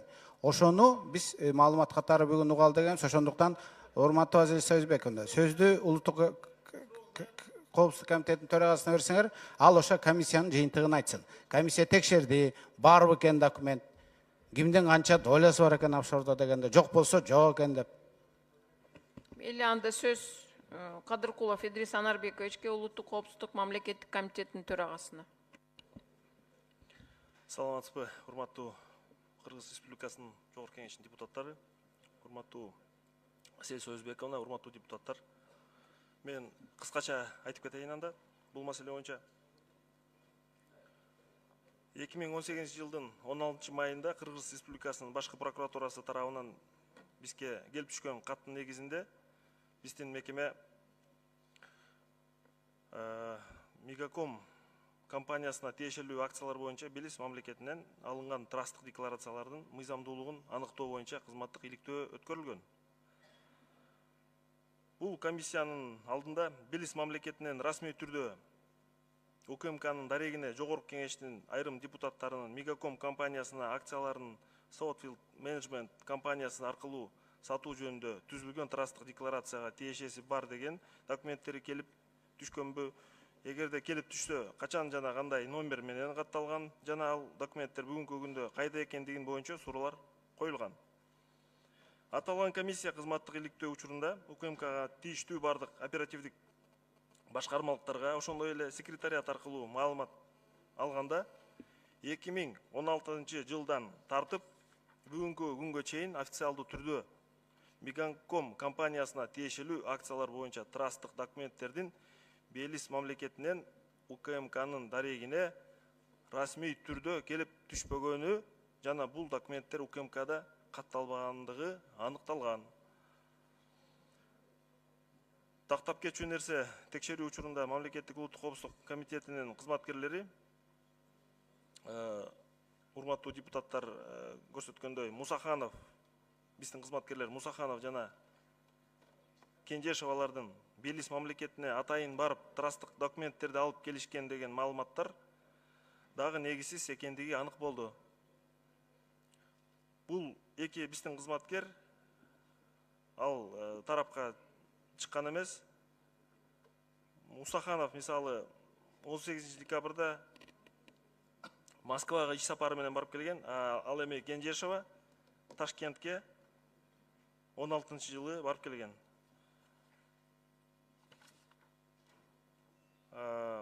Аталган кызматкерлердин белгиленген мамлекеттерге кызматтык командировкага баргандыгы мигранттарды каттоо бириктүү системасынан алынган, ЕСУВМ деген системадан кошумча маалыматтар менен дагы далилденген. Ошентип жыйынтыктап айтканда, топтолгон материалдардын негизинде Кыргыз Республикасынын МУККнын дарегине 2016 жылдан тартып бүгүнкү күнгө чейин расмий түрдө Мегаком компаниясына тиешелүү акциялар боюнча транспорттук документтерди Белиз мамлекетинен келип түшпөгөнү жана бул документтер УКМКда катталбаган эмес деп комиссия коллегиалдуу чечим кабыл алынганын билдирем. Рахмат.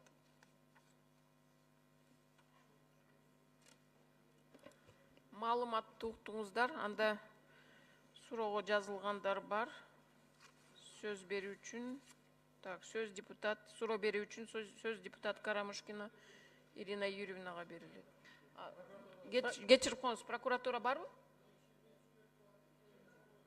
Хорошо, анда прокуратуранын өкүлү маалымат берсин. Урматтуу депутаттар, урматтуу Асель Союзбековна, азыр мына алдымда айтып кеткендей, урматтуу Алмамбет Насырканович, Идрис Анарбековичтер токтолуп кетти азыркы каралып жаткан материалга. Ошо боюнча 2016 жылдын ноябрь айында башкы прокуратурага материалдары келип түшкөн.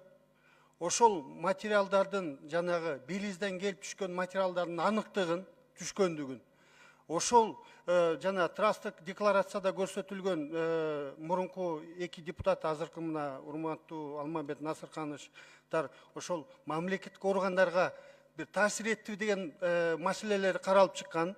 Ошол жумушчу топ түзүлүп, каралып чыкты, бүт материалдары суратылып, тийиштүү адамдар суралып. Анан мен айтып кеттим, дагы жолу кайталап коеюн. Ушул үстүбүздө жылдын 31-июлунда биз ушул факты боюнча, материалдын жыйынтыгы боюнча кылмыш ишин козгоодон баш тарттык. Кыргыз Республикасынын кылмыш жазык процессуалдык кодексинин 28 статьясынын 1-бөлүгүнүн 2 пункту боюнча за отсутствием состава преступления. Мен дагы айтып кетейин, көчө ушул биз кабыл алган чечимди,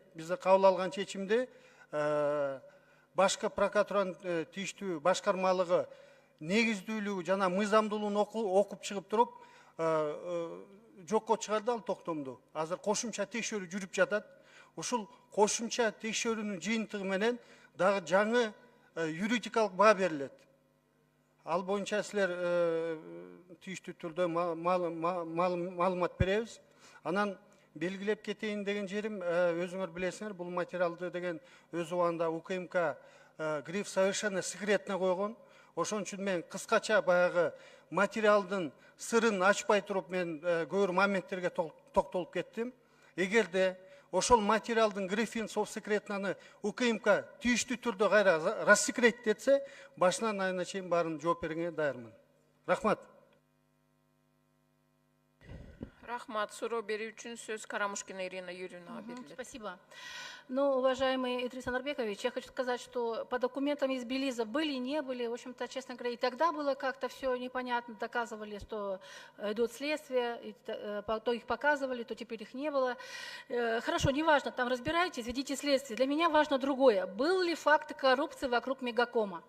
Потому что к вам обращалась и тогда осужденная Раушан Рыкунова Айткулова. Лично ко мне. Лично я заходила к президенту Сооронбаю Жээнбекову и просила, то есть человек, который отсидел 5 лет, и она требует разобраться и в этих фактах. Она говорит, что были подкуплены сколько судей, сколько было подкуплено людей по Мегакому, сколько средств проходило мимо ее руки на подкуп наших граждан, которые занимались этими делами. Там она указывает и Текибаева фамилию, руководство Атамекена. Человек, который отсидел 5 лет, вряд ли она захочет опять сидеть, зная о том, что она понесет ответственность перед законом за искаженные факты. До сих пор вы ее не пригласили и не провели все следствия по ее материалу. Скажите мне один вопрос по Белизу, по Атамекену и по Мегакому. Были ли факты доказанной коррупции? Были ли там факты коррупции вообще? Уважаемая Ирина Юрьевна. Алтынчы микрофон процедурный. Асел Союзбековна, процедурный. Урматтуу депутаттар, саясий этикадан чыкпайлы. Ирина Юрьевна, не врите, пожалуйста. Раушан Рыкунова фамилию Текибаева ни разу не говорила. Она говорила фамилию Атамбаева, фамилию судей, службу национальной безопасности. Всех фамилию говорила, но про Текибаева не говорила. Так, Поэтому... я хочу сказать, что я вам делаю замечание, вице-спикер. Вы прервали мой разговор, дали процедурно, это нарушение регламента, раз. Во-вторых, я выступила, это мое право и мое мнение. Прошу, это вы врете, вы же заврались, Атамикен. Почувствовали свободу слова, ты понимаешь, что я? Ничего, ни за что не хотите отвечать. Мутите здесь в воду. Я не вас спрашиваю вообще, я спрашиваю тех людей, которых мы пригласили. Сядьте на свое место, и когда будет вопрос, тогда зададите. Уважаемые депутаты, давайте друг другу будем терпимее. Не надо вести себя так. Ирина Юрьевна, я не нарушила, вы задали вопрос. Нет, во время вопроса не дается процедурный. Когда я закончила бы свой вопрос, тогда вы сказали процедурный. Он начал отвечать, вы прервали мой разговор, процедурно дали. Здрасте. Вы задали вопрос, перед тем, как он начал отвечать, я попросила извинения, сказал процедурный. Все. Процедурные вопросы только... Уважаемые депутаты, по процедурным вопросам мы выступаем только в части, где-то если нарушен регламент, но никакие вещи мы не обсуждаем. Я прошу вернуть мое время. В вопросе процедуры. Я прошу вернуть мое время, там было минута 16. Поставьте, пожалуйста, место. Алтынчы микрофон. Урматтуу төрайым. Бул жерде кээде биз алкынып кеткенде бир эле адамга эмес, партияга да сөз тийгизе болуп атабыз да. Атамекен партиясы эбегейсиз тарыхы бар партия. Улуу партия. Ошол партиядан бирде депутаттар отурат. Эгер кээ бир адамдардын жеке мамилеси болсо бирөөгө, жеке мамилеси боюнча сүйлөшсүн. Анан алкынып, эз үчүн жоготуп калганда же дары ичсин, же болбосо микрофонду өчүрүп койгоңду мен кеңеш берет элем да. Рахмат, ушуну тыйсаңыз. Урматтуу депутаттар, бири-бирибизди сыйлайлы, бул биринчиден, экинчиден процедурный микрофонго азыр чыккандар процедура боюнча сүйлөсөңөр сөз берем. Кайта жанакыдай ар кандай маселелерди көтөрүп эметсеңер, анда мен сөз бере албайм. Микрофондоруңарды өчүрөм. Мой вопрос, пожалуйста, ответьте, Идрис Адарбекович. Были факты коррупции доказаны вокруг Мегакома или нет, в конце концов, по этим всем 51 пакета акций, 49? Вы вообще работали по этому материалу? Что у нас, чем это все закончилось? По этому вопросу, уважаемая Ирина Юрьевна, до меня расследовались уголовные дела, вынесены решения судей всех 3 инстанций, вы все прекрасно знаете об этом. Но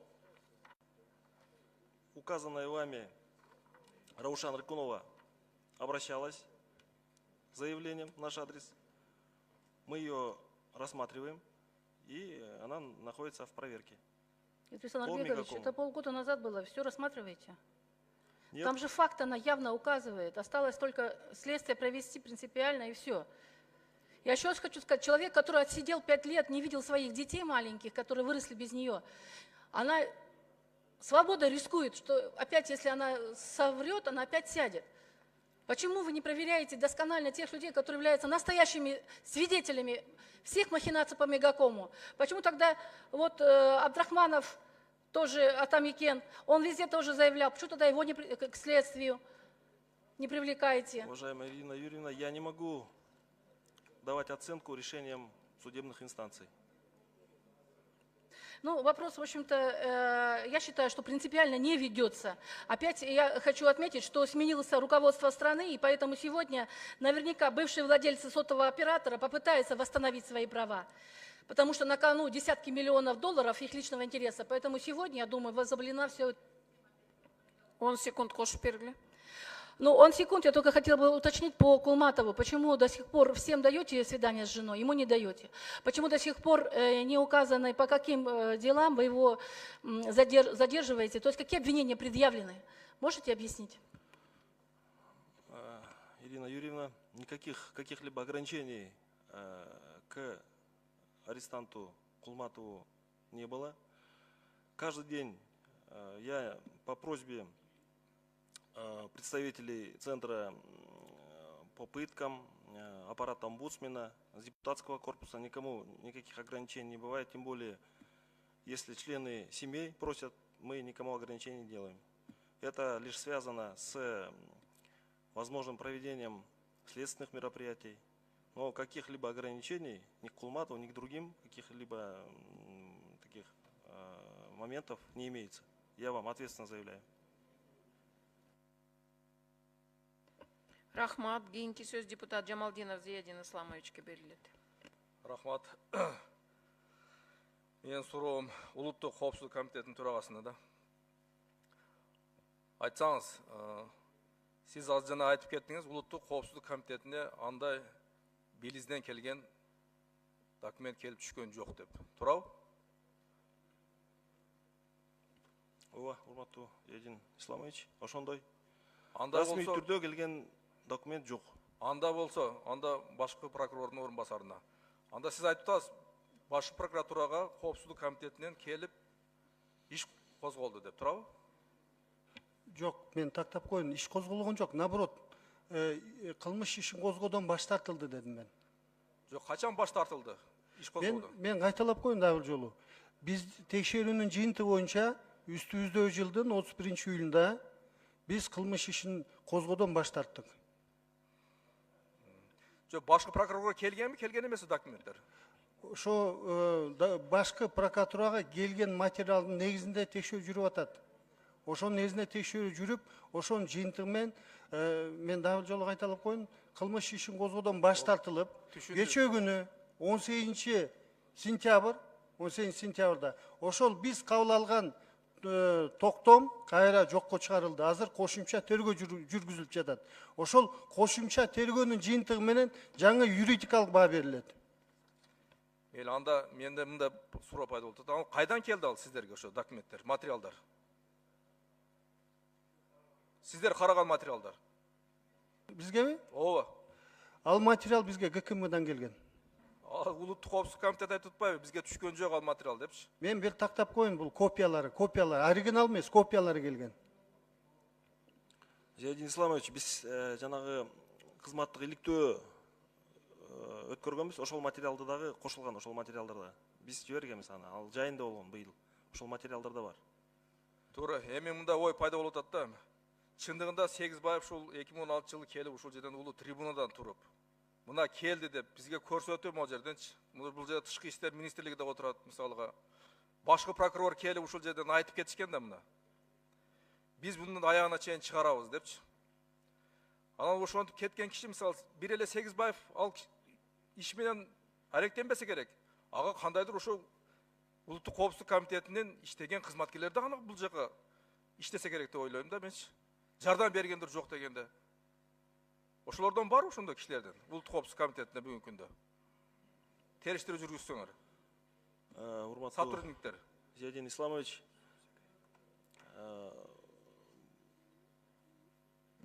расмий документтер бизде болгон эмес. Ошону айтып кетем.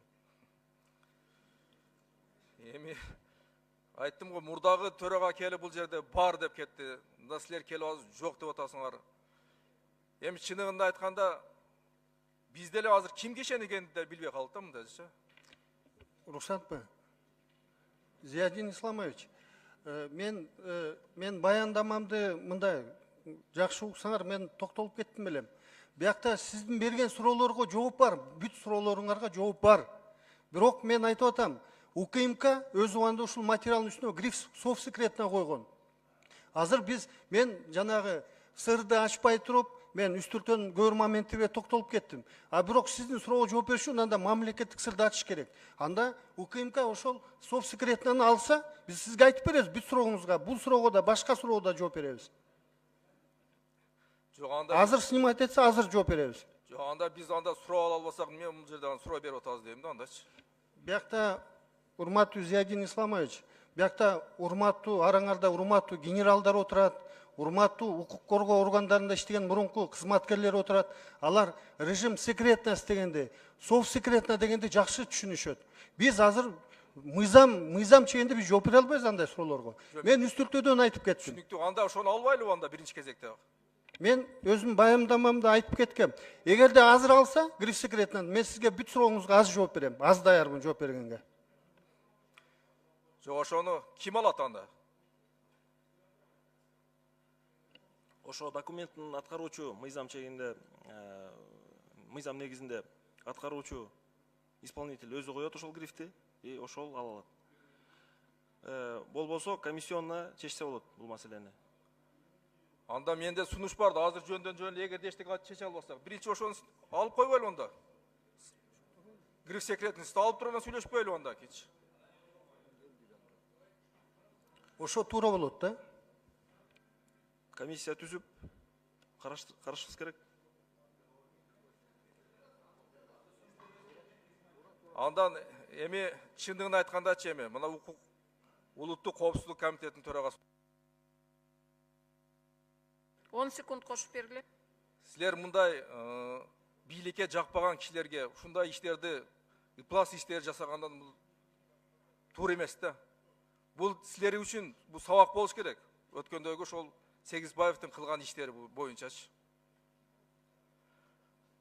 Рахмат. Рахмат. Кийинки сөз депутат Масалиев Исхак Абсаматовичке берилет. Кызыктай сөз болуп атат да. Материалдар бар, бирок жашыруун болуп калган. Ошондуктан мен айта албайм деген. Анда биз эмне отурабыз буякта? Биздин алдыбызда УКМКнын жетекчиси генерал Сегизбаев кагаздарды момундай эле көрсөтүп аткан го. Интернетке чыгарган го. Апостиль деген бир каякта бир сөздү алып келип ушул жерде ген прокурор экөө мактанып турган го. А биз азыр таппай атабыз деген бул кандай сөз? Демек, генерал Сегизбаев ошол күнү бизди жалган маалымат берип аткан. Ушундайбы? Мен туура түшүнүп атамбы? Жок нерсени бизге көрсөткөн, туурабы? Идрис Анарбекович, кандай дейсиз? Мен эми расмий түрдө алынбаган кагазды көрсөткөндөй болуп атат, туурабы? Башкача айтканда. Расмий түрдө биз документ алган эмеспиз. Белистен эч кандай. Демек, ал жеке өзүнүн жолу менен алышы мүмкүн. Ошол документти бизге жана президентке көрсөтүп, ушул кылмыш деп чоң бир күнөөлөгөндү. Мен аны айта албайм, бирок Биз айта алабыз, сиз жок болгонсуз, биз катышып укканбыз, туруш жерде, суроо бергенбиз. Сураганбыз, кана кагаз дегенде бар, мына кагаз деп турганда. Мен ойлоп атам, бул жерде талкуулаган кажети же жок, себеби жашыруун болуп атпайбы? Комиссионну ачыш керек. Бул коомчулукка дүрбөлөң кылган чоң күнөө болгон да. Мамлекеттик мүлктү сатканга аракет жасады, мына ушуга далил болгон кагаз деп айткан. Бөлүшкөн деп. Ошондо Шыкмаматов, Салянов, Текебаев процентке чейин бир жомоктор жазып берген болчу да. Мен ойлоп атам, бул жерде кылмыштын толугу менен аракеттери көрүнүп турат. Ушул мурунку КГБнын башчысынын үстүнөн иш козгош керек. Жок дегенде жогорку кеңешти калп маалымат берген үчүн. Может быть, бул административный иш болобу, билбейм мен аны. Бул атайын алдын ала жалган маалымат берген, бул жерде биздин алдыбызда маалымат берген үчүн жоопко тартыш керек да. Бул чоң кылмыш, генерал тарабынан мындай болбойт, мүмкүн эмес. Ошондуктан тезирээк чара колдонуп, совершенно секретный эле, совершенно открытый кылып козгосоңор жакшы болот да. Коомчулук күтүп атат да, жалган жала менен адамдар камалып атат. Ошондо мен сунушум, башкы прокуратура тез арада бир конкреттүү факт боюнча бир жыйынтык чыгарып, чечим кабыл алыш керек да. Анан кошумча мындай кичинекей суроо бар. 10 секунд кошуп бергиле. Прокуратурага, силер дагы эле ишти козгойтуңар же баш тартып атасыңарбы, же укугуңар барбы ушундай иш козгогонго? Урматтуу Исхак Абсаматович, биз азыр кошумча текшерүү жүргүзүп атабыз. Кошумча текшерүүнүн жыйынтыгы менен жаңы юридикалык түшүнбөдүңүз, процедура боюнча сиздер дагы эле иш козгоп жүрүп атасыңарбы? Жок, жок, азыр ага жете элекпиз. Азыр алдын ала текшерүү иштери жүрүп атат, кошумча текшерүү иштери. Ошонун жыйынтыгы менен анан же иш козгойбуз, же иш козгобойбуз, ошол чечимди кабыл алабыз да.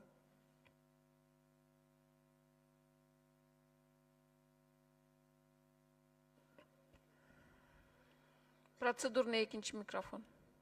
Урматтуу депутаттар, маалымат үчүн айта кетсем, 4 ай мурун биз атайын мамлекеттик сыр жөнүндө мыйзамды кабыл алганбыз да.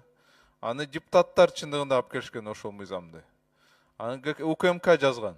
Ошол мыйзам менен биз көп укуктарды бергенбиз. Алар керек болсо өзүлөр мыйзамды бузса, алар өзүлөр азыр секретный кылып алышат. И комиссия, депутаттык комиссия даже ала албайт маалыматты. Депутаттар ала алышпайт.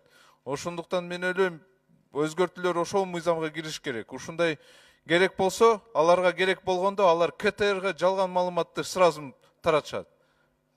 Керектүү эмес сразу сыр эле кылып коюшат да. Ошондуктан ошол мыйзамды дагы бир жолу карап чыгыш керекпиз да. Рахмат. Кийинки сөз депутат Орозова Карамат Бабашевнага берилет. Мен суроом улуттук коопсуздук кызматына да. Сиз айтып атасыз, бул документ катталган эмес, бизде жок деп. А бирок ошол убакта Генеральный прокуратурадан буга кылмыш иш козголгон. А бирок бул башкы прокуратура бул кылмыш үчүн биз уже азыр токтоттук. Бирок документтери комиссия текшерип бүткөндөн кийин кайра карайбыз деп атышат да. Мен бир нерсени сурагым келип атат да. Бул элге ушул маалымат уже кетти. Ал жок документте кылмыш иши козголду дегенде, ал ошол мезгилде документ текшерилип атат, кылмыш токтотулду деп атат да. Ушундай так болбогон маалымат элге жетип элди будалаш эткенге ким жооп берет? Урматтуу Карамат Бабашевна, кылмыш иш козголгон эмес, материалга отказ о возбуждении постановления о возбуждении уголовного дела деген болгон. Ошону кече күнү отмена кылышты. Башкы прокуратура. Иш козголгон эмес. Козголгон эмес. Козголгон эмес. Ошону отмена кылып азыр жаңы кароого өттү. Бул документтер азыр ушу текшерүүнүн үстүндө деп атат да. Бирок силерде жок да. Ушул такталгыча мындай маалыматты берүүнүн зарылчылыгы бар беле дейм да. Элдин арасында азыр кандай болуп атат билип атасыңар да. Улуттук коопсуздук кызматы ушундай маалымат эмне үчүн бул акырына чыккычакты берип койдуңар дейм да. Эми ал кезде башка жетекчилер болгон экен. Урматтуу Карамат Бабашевна. Ошондой болуп калыптыр. Бирок былтыртан бери ошол постановление об отказе возбуждения баш тартуу боюнча токтом болгон. Ошону отмена кылып азыр жаңы кароодо өтүп атат атпайбы? Мен уруксатпы, Карамат Бабашевна, мен жооп берип коеюн. Түшүнүктүү болсун үчүн баары карап атат азыр, мына силер суроо берип атасыңар, түшүнүктүү болуш үчүн. Азыр мен дагы бир жолу айталап коеюн, биз баягы текшерүүнүн жыйынтыгы менен башкы прокуратура текшерүү жыйынтыгы менен кылмыш ишин козгоодон баш тартты. 31-июлда, үстүбүздөгү жылдын 31-июлунда. Анан тиги муну ушул кабыл алган чечимди мыйзамдуулугун жана негиздүүлүгүн карап чыгып, кайра ошол токтомду жокко чыгарышты. Азыр кайра көбүр моменттерди тактап, кошумча материалдар чогултуп, ошолордун жыйынтыгы менен кайра чечим кабыл алабыз, юридикалык, башка юридикалык баа берилет. Ошондо анан биз айтабыз да, же козголду, же козголгон жок деп, аны убакыт көрсөтөт.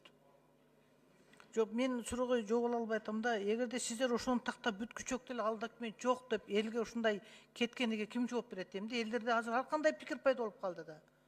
Уже бул сиздер тактап макул эми кылмыш козголбосун. Тактап бүтүп макул эми жашыруун болсун. Ошол так болгучакта элде эки кача пикир кетип калды. Ошону чыгарганга ким жооп берет эми? Туура эмес болуп калды да азыр. Урматтуу Карамат Бабашевна, сиз баягы убакытты айтып атасыз да? Убакытты айтып атасызбы? Бул деген сиз туура айтасыз. Убакыт деген баягы билиз мамлекетине деген тиги запростор барып келгенче көп убакыт алат экен. Анан аякта деген башка адамдар да суралды да. Башка документтер суралды. Анан мына урматтуу Идрис Анарбекович да айтып кетпедиби? Кызматтык териштирүүлөр жүрдү. Ошол убакыт алат. Бул деген баягы объемный, көлөмдүү иш болуп атпайбы? Ошон үчүн. Анан биякта да баягы чечим юридикалык бааны бүт жакты толук объективдүү баарын карап, андан кийин анан чечим кабыл алыш керек. Ошо. Рахмат. Рахмат. Кийинки сөз депутат Төрөбаев Бакыт Эргешевичке берилет. Урматтуу депутаттар, бул маселени мен КТРден абдан жакшы баяндама беришкен. Ал жерде акыркы күндөрү көрсөтүштү, ошол документ эч кандай келген жок, расмий түрдө деп, ал жерде КТР боюнча мен ошол жерде түшүнүктүү болдум ага. Эми K-News сайтына 6 февраль 2017 жылы саат 10:00 Илим Карпбеков интервью берип атат.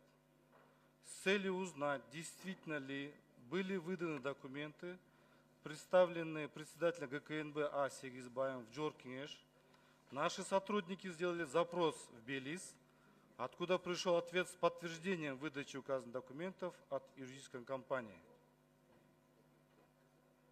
Илимбек, сизге суроо. Кайсы сотрудниктер Белизге запрос берген? Эгерде бар болсо документтер, ошону сиз көрсөтө аласызбы? Урматтуу Бактар Гешевич, бизде мыйзам боюнча ар бир журналист өзү маалымат таркатып атканда аны иликтөөгө өзүнүн ошол чоо жайын чын калпын иликтөө укуктуу. Ошонун негизинде бизде Канат Каниметов деген журналистибиз ушул Белиз боюнча маалыматтарды чагылдырган болчу. Ал жигит ошону чагылдырып атып, биз бир юридикалык компаниянын атынан ушу Белизге жөнөттүк. Ушундай кагаздар келди деп бизге кагаздарды алып келген.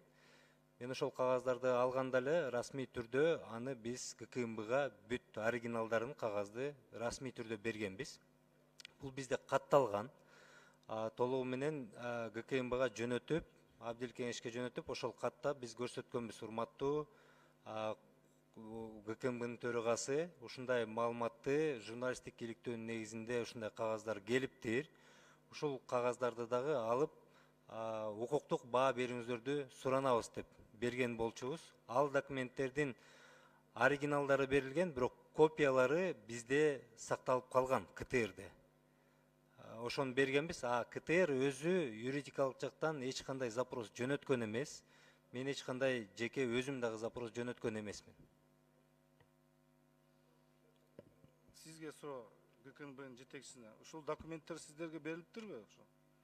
КТРКдан? Бизге айрым документтер келген экен, биз аны копиялар, аны башкы прокуратурага өткөрүп бергенбиз өз убагында. Азыр айтып атпайбы, биз оригиналдарды бердик, копияны калтырдык деп. Негизгиси эмес, негизги документти мен көргөн жокмун. Адвокаттардын бир документтери болчу.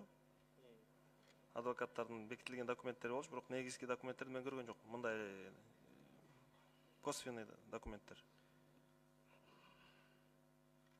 Мен айткым келет да, ушу кезде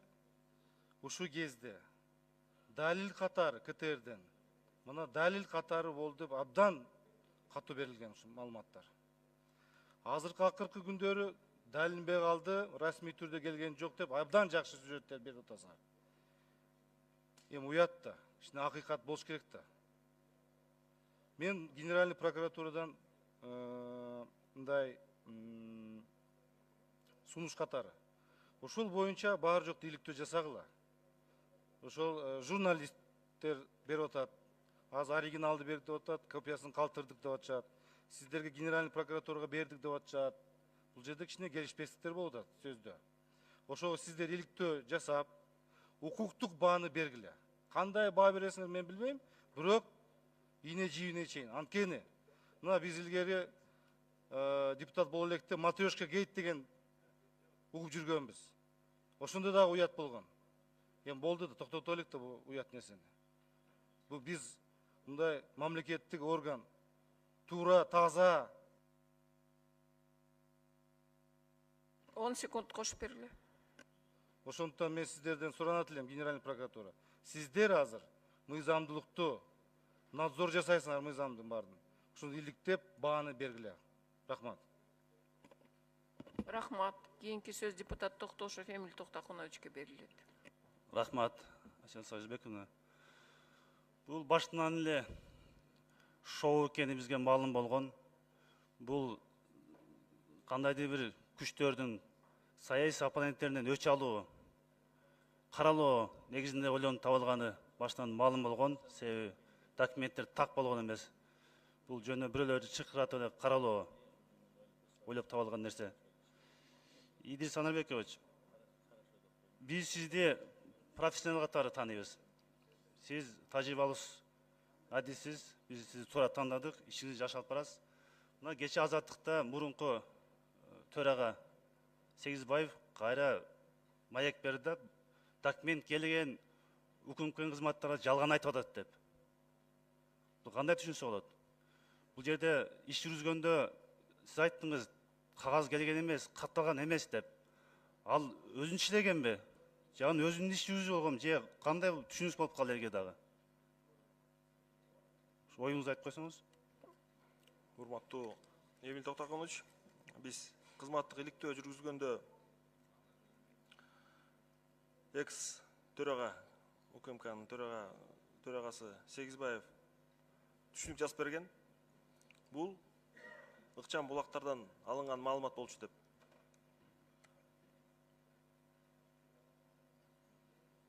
Бирок аны документтерди биз таба алган жокпуз, далилдей алган жокпуз.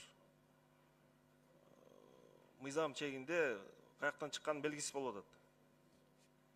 Мен биле албайм азаттык эмне деп айтканын, бирок биз таба алган жокпуз документтерди. Өзү деле айтып атат, расмий келген эмес деп. Ошол эле маалда башкы прокуратурага берилген деп атат. Мына болгон материалдардын баары. Башка материал жок. Мына сиз улуу трибунадан айтып бердиңиз. Мустакан барганы далилсиз, негизсиз. Биз ишенебиз. Бирок ушул Абдул Сегизбаев ушу кызмат келгенде мурдагы пенсияга чыккан сиздердин кызматкерлериңиздер, генералдар ушундай аябай ыйлап айтышлы да, журналист келди көчөдөн, бул эми баардын таклап жок кылат деп. Ошолун айткандар дал келди. Ушул менен сиздердин УКМКнын аброюна өтө шек келип атат. Өтө шек келди. Сиздер иш козгоп, буну аягына чыкпасаңыздар, элдер ишенбей калды сиздерге. Бул жерде кандай иш жүргүзүлөт? Катталбаса, өз чөтүнө салып, сейфине салып алып эле президентке көргөзмөйт деп, мына мен далилдеп, документ бул деген кыйкырып келип, улуу трибунадан чыккан бул көчөдө жүргөн кишинин сөзү эмес да. Бул өзүңүздөрдүн УКМКга аброюңузда аябай шек келди. Бунун түбүнө чыгып, иш козгосуп, же комиссия кылып аягына чыкпасаңыз, сизге да элдин ишеними мындай тая баштайт. Рахмат. Буга көзөмөл орган албетте баа берет, юридикалык жыйынтыгын айтабыз. Бул жерде эч кандай секреттик жок. Элдин баарын айткансыздар. 22% доля кетип калган, 8-7. 10 секунд кошуп бергиле. Илим Карапбеков, сиз абдан аябай маанилүү деп элге жарыялап көргөнсүз да, бир ай менимче кайталап. Ушуну далилденди калп экен. Ушуну кайталап көрө аласызбы? Бул жалган экен, кечирип койгула деп. Эмил Токтоконович, биз мыйзам боюнча расмий мамлекеттик органдар, укук коргоо органдары эмне маалыматты берсе, биз ошол эркине чагылдырууга милдеттүүбүз. Расмий булактардан бүгүн мындай маалыматты берсе, биз ушундай чагылдырабыз. Эртеси күнү башкача маалыматты берсе, биз башкача чагылдырабыз. Өткөндө Атамекенин фракциясында ушул маалыматтар жарыкка чыкты, биз ошондой кылып бердик. Мына бүгүн бул жерде түз эфирден болуп атат, муну тартып атабыз, кечинде жаңылыктардан ушундай кылып эле беребиз. Биз ошондой эле деңгээлде эч нерсесин азайтпай, кеспестен эле берип атабыз, ошондой эле беребиз. Рахмат. Кийинки сөз депутат Казакбаев Руслан Айтбаевичке берилет. Рахмат. Мен суроом Идрис Анарбековичке. Идрис Анарбекович, сиз аябай тажрыйбалуу атайын кызматтын жетекчисисиз. Баардык тепкичин басып өткөнсүз. Эми атайын кызматтары баардык мамлекеттерде бул мамлекет башчысынын көзү, кулагы, көп чечим кабыл алганда акылы катары саналат да. Себеби дегенде көп маалыматтардын баардыгы ошол жактан келет. Ошол ар түрлүү маалыматтар берип атырып, Кыргызстандын 25 жылдык тарыхында көп жаңылыштыктар болду да. Сиз ойлойм, эми көп тарыхый иштерге туура Сооронбай Шариповичке туура маалыматтарды берик президентибизге. Көп акыйкатсыздык, көп адилеттүүлүк ордуна келет го дейм. Ана мен суроом, өзүңүз билгендей, мына шайлоонун өткөнүнө 1 жыл болду. Республика Ата журт партиясынын экс-лидери Бабан Өмүрбек Токтогулчка шайлоодун негизинде 10 адырдагы сүйлөгөн сөзүнө баягы улуттар арасындагы араздашуу деген себеп менен кылмыш иш ачылды. 5 эл аралык жана ошондой эле биздин эксперттердин баардыгы андай эч кандай араздашуу жоктугун билдирип, маалыматтар берилди сиздерге. 1,5 сааттык видео материалы бар, ал дагы берилди. азыр эми президентибиз көп демократиялаштыруу боюнча, акыйкатсыздарды, адилеттүүлүктү орнотуу боюнча, коррупция менен күрөшүү боюнча көп иштерди жасап атат. Менин суроом сизге, Идрис Анарбекович, ошол материалдарды карап көрдүңүзбү? Ошол кылмыш иштин тагдыры кандай болуп атат? Республика Ата журттун партиясынын экс-лидери, коомдук ишмер, жеке ишмер, белгилүү саясатчы Баман Өмүрбек Токтогуловичтун кылмыш иши жөнүндө сизден сурайын дедим эле. Рахмат, Руслан Абаевич. Ал материалдарды биз кылмыш ишине приобщать эткенбиз. Кылмыш ишине алкагында каралып атат. Бирок бир мен азыр айтып кетейин, бир запросторубузга жооп күтүп атабыз. Ишибиз токтотуп турса керек эле. Приостановленный, токтотуп турат. Анан эми запростор болуп атса, Идрис Анарбекович, адвокат аркылуу бизге дагы билдириңиздер, эгер колубуздан келсе, биздер да кызматташып сиздерге билдирели. Өмүрбек Токтогулович ошо элдин ынтымагы, стабилдүүлүгү үчүн ошол убакта шайлоодо таап, сыртка чыккан билесиздер. Адилеттүү чечим. Рахмат, Руслан Абаевич. Рахмат. Кийинки сөз депутат Иманалиев Каныбек Капашевичке. Идрис Анарбекович, сиздин кыска нуска жообуңузга рахмат. Мен эки эле өтүнүш. Биз экинчи күнү комитетке чакыралы. Биз коопсуздук комитетинин мүчөсү катары жашыруун документке таанышууга менин акым бар. Биздин комитетте жашыруун карайлы. Ошо ала келсеңиз, оперативный удача деп үйлөн үлпөт тоюна чакыргандай кездемеге орогон кагаз алып келбеди беле? Ошону көрсөтүп койсоңуз. Экинчи, бүт дүйнөдө спецслужба, бул государственниктер, мамлекетчилдер.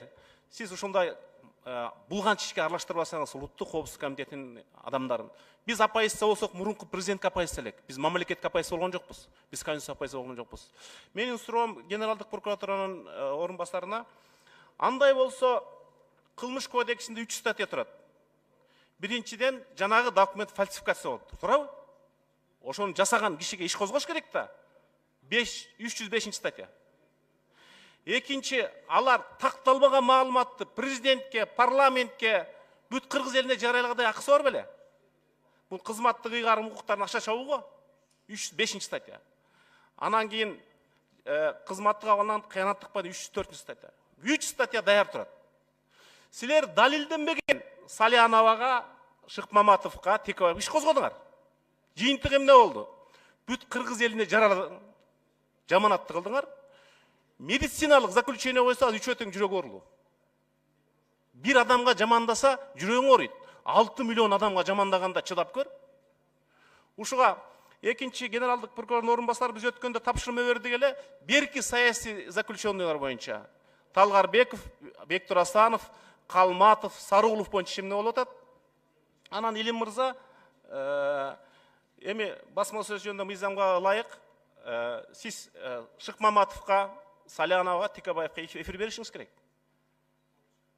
Ошол учурда деле ЛТР мамлекеттик канал, бирок алар мындай адамгерчиликсиз жагынан ушунчалык деңгээлге түшкөн жакта, ошо эки нерсени суранат элем да. Рахмат. Кийинки сөз депутат Жөнчөрөев. Рахмат, Каныбек Капашевич. Сиз туура маселелерди көтөрдүңүз. Сиздин сунуштар эске алынат. Азыр мен айтып кеттим, кошумча териштүү жүрүп атат, сөзсүз түрдө эске алынат.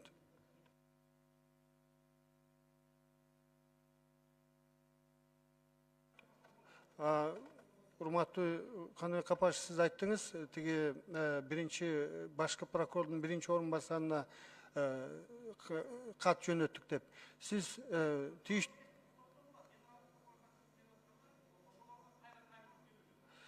Сиз ошол өзүңүздүн суроо талабыңызга жооп аласыз кат түрүндө. Мен сиздин суранышыңызды айтып барам. Кийинки сөз депутат Жөнчөрөев Мирлан Канатбековичке берилет. Рахмат. Урматтуу Искендер Идрис Анарбекович. Ноябрь 2016 жылы ушу жогорку кеңеште мурунку ГУКМКнын жетекчиси мындай маалымат берди да: в результате проведенной оперативной работы из официальных органов государства Белиз поступили официальные документы. Ошондой бир жол тастатып койсо, ошол документтер барбы расмий түрдө? Из официальных органов, уважаемый Мирлан Канатбекович, из официальных органов Республики Белиз официальных документов в адрес ГКНБ Кыргызской Республики не поступало. Рахмат. Бул документтер сиздерде жок. Жок. Урматтуу башкы прокуратуранын орун басары, прокурордун орун басары, айтып койсоңуз, жок болгон документке кайсы купуя деген макам илинген? Урматтуу Мирлан Канатбекович, мен өзүмдүн баяндамамда айтып кеттим. Биз башкы прокуратура койгон жок КПСРды, УКМК койду.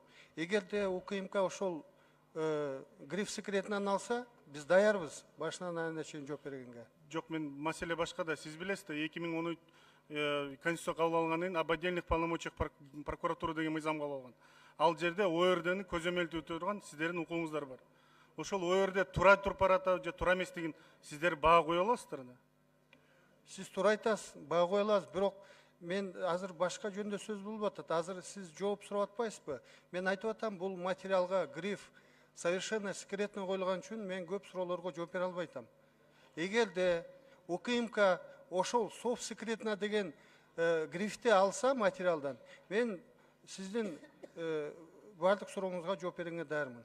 Идрис Анарбекович, ыкчам түрдө алган маалыматтар, документтер, аларды купуя менен макам менен илине ошо?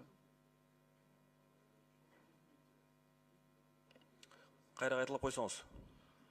Ыкчам аракеттер менен, то есть в результате оперативно-розыскной деятельности, полученные документы, сведения составляют ли государственную тайну?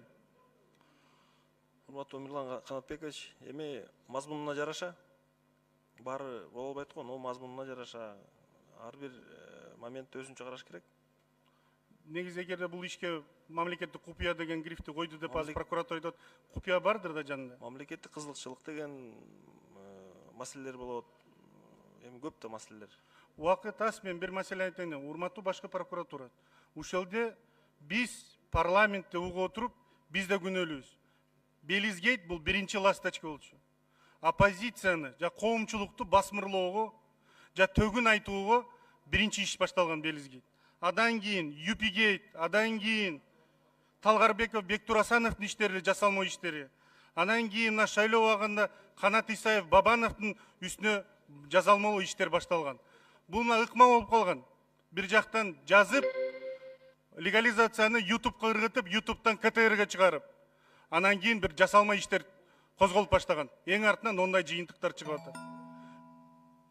10 секунд кошуп берген. Биз коомчулугубузду, демократияны сакташ үчүн, сиздердин аброюңарды сакташ үчүн бул иш боюнча мен сунуштайт элем, урматтуу коллегалар, парламенттик комиссияны түзүп, депутаттык комиссия менен изилдөө жүргүзүп туруп, бул бир чоң саясий кийин иш менен айлактене турган, жанагындай Абдил Сегизбаевтай болгон, ойлонуп чыгарган иштер боюнча камалмайынча, ал менен кошо жана иштерди кылган кишилер боюнча бул иштер токтобойт.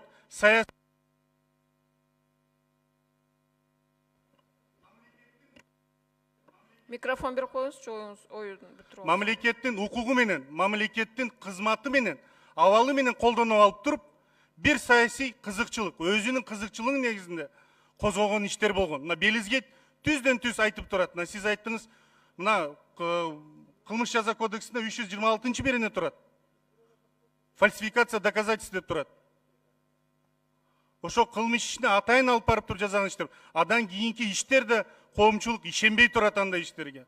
Мына МИДта кечөөн айтып атты, бардыгы айтып атат. Расмий түрдө андай маалыматтар болгон эмес деп айтып аткан. Бирок апостиль кылдык, алдык, буну жазадык деп туруп, бул жерде жогорку кеңешти ишендирип, бул жерде жогорку кеңешке расмий түрдө доклад кылып, бирок ал кишилер бүгүн жоопкерчиликке тартылган жок.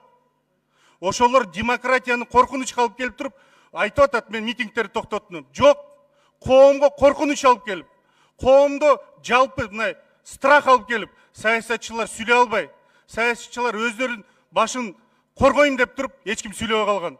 Ушулар ушуну баштаган.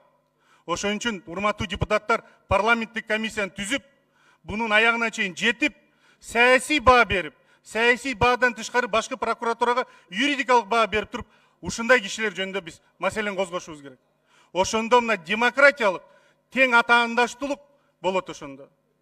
Бекеринде болбосо, жалпысынан эле үстү-үстүнөн эле купуя деп өтүп аткалыш, өтүп кетет да. Бирок толук укугуңар бар, урматтуу башкы прокуратура. Ошол грифтерди негизи барбы деп, мамлекеттик купуя боюнча мыйзам бар. Ал жерде алып турат, негиз болуш керек ошо купуя кое турган макамды. Негизи жок болсо сиздер алып салган сунуш берип туруп үстүнөн көзөмөл жүргүзгөнгө укуңар бар. Айтканга сунуш киргизгенге укуңар бар. Мына Идрис Анарбекович айтып атат. Биздин кызматкерлер барган эмес, алган эмес, ал документтер жок болуп атат дегенде кандай дагы териш? Мирлан Канатбекович, мен оюңузду бүтүрүп алсын деп убакыт бердим. Сиз четтен чыгып атасыз. Кийинки сөз депутат Момбеков Рыскелди Чыныбековичке берилет. Рахмат, бизге да жетет экен, мен сизди унутуп калдым дедим эле. Идрис Анарбаевич, азаттыкты түз маегинде Абдил Кеңешевичке азаттыктын журналисти мындай суроо берди. Сиз көрсөткөн документтер жок болуп жатпайбы десе, ал мынтип жооп берди Абдил Кеңешевич. УКМКда кат бар, текшерип бергиле деп расмий түрдө биз аны башкы прокуратурага жөнөткөнбүз. Ошол кат УКМКда бар дейт. Буга кандай түшүнөсүз? Барбы, кат жокпу?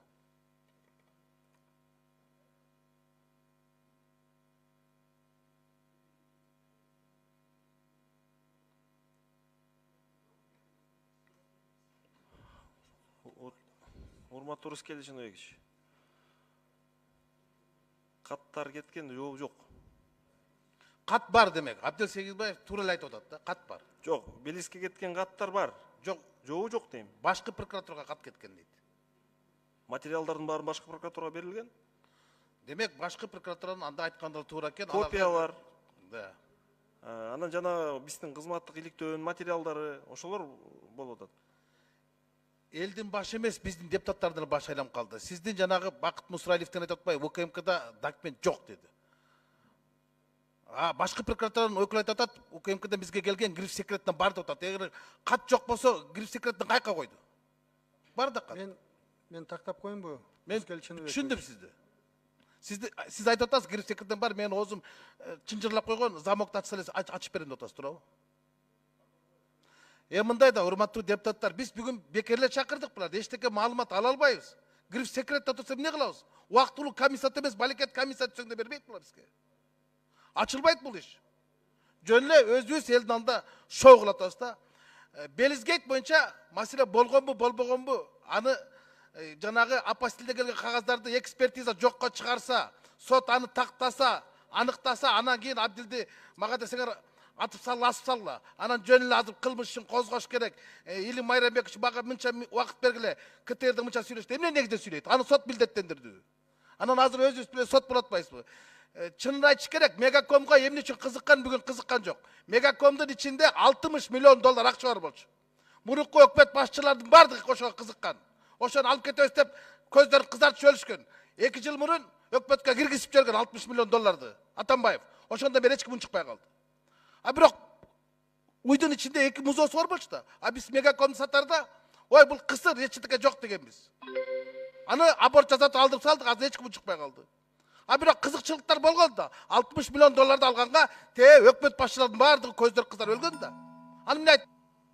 Кошуп коюлуп убактысын. Иттин өлүгүн имерилөө жүрбөкпүз. Ачыгын айта албайлачы. Россиянын Госдумасы депутаттар бекер келген эмес да. Алар деле бекер айткан эмес да. Мегакомдун чегинде канча чыр болду ушул кезге чейин. Азыр басылып калды. Анткени ал ичиндеги акчаны, ээси жок акча 60 миллион доллар акча бар болчу. Мына жерде депутаттар баары эле билет. Оны Нурматовтан сурагыла, счетный палата жүрүп текшерген. Ошону бюджетке киргизип койду эле бүттү, жап болду калды. Анан азыр айтып атасыз да Белизгейт боюнча тигиндей мындай депчи. Ошон үчүн бул бүгүнкү буларды чакырып сурагандан деле Айсел Союзбек эч майнап чыкпайт. Майнап чыкпайт. Кимге иш козгойсуң? Эмнени айтасың?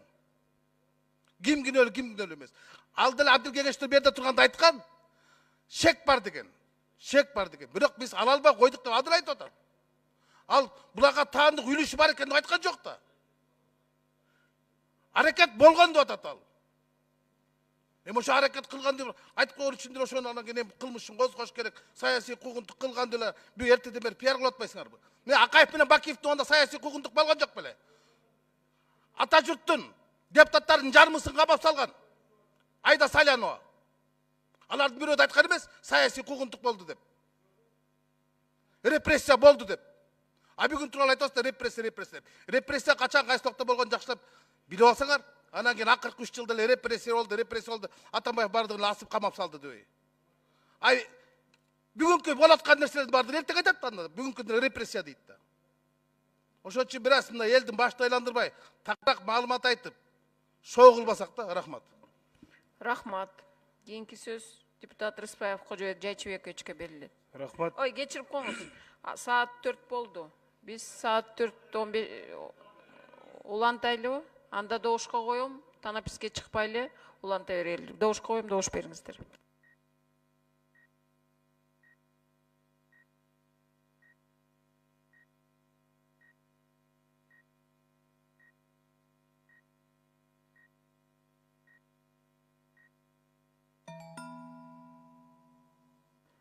Макул 40, каршы жок, баары 40, катталды 108. Өтпөй калды 15 мүнөт танапис.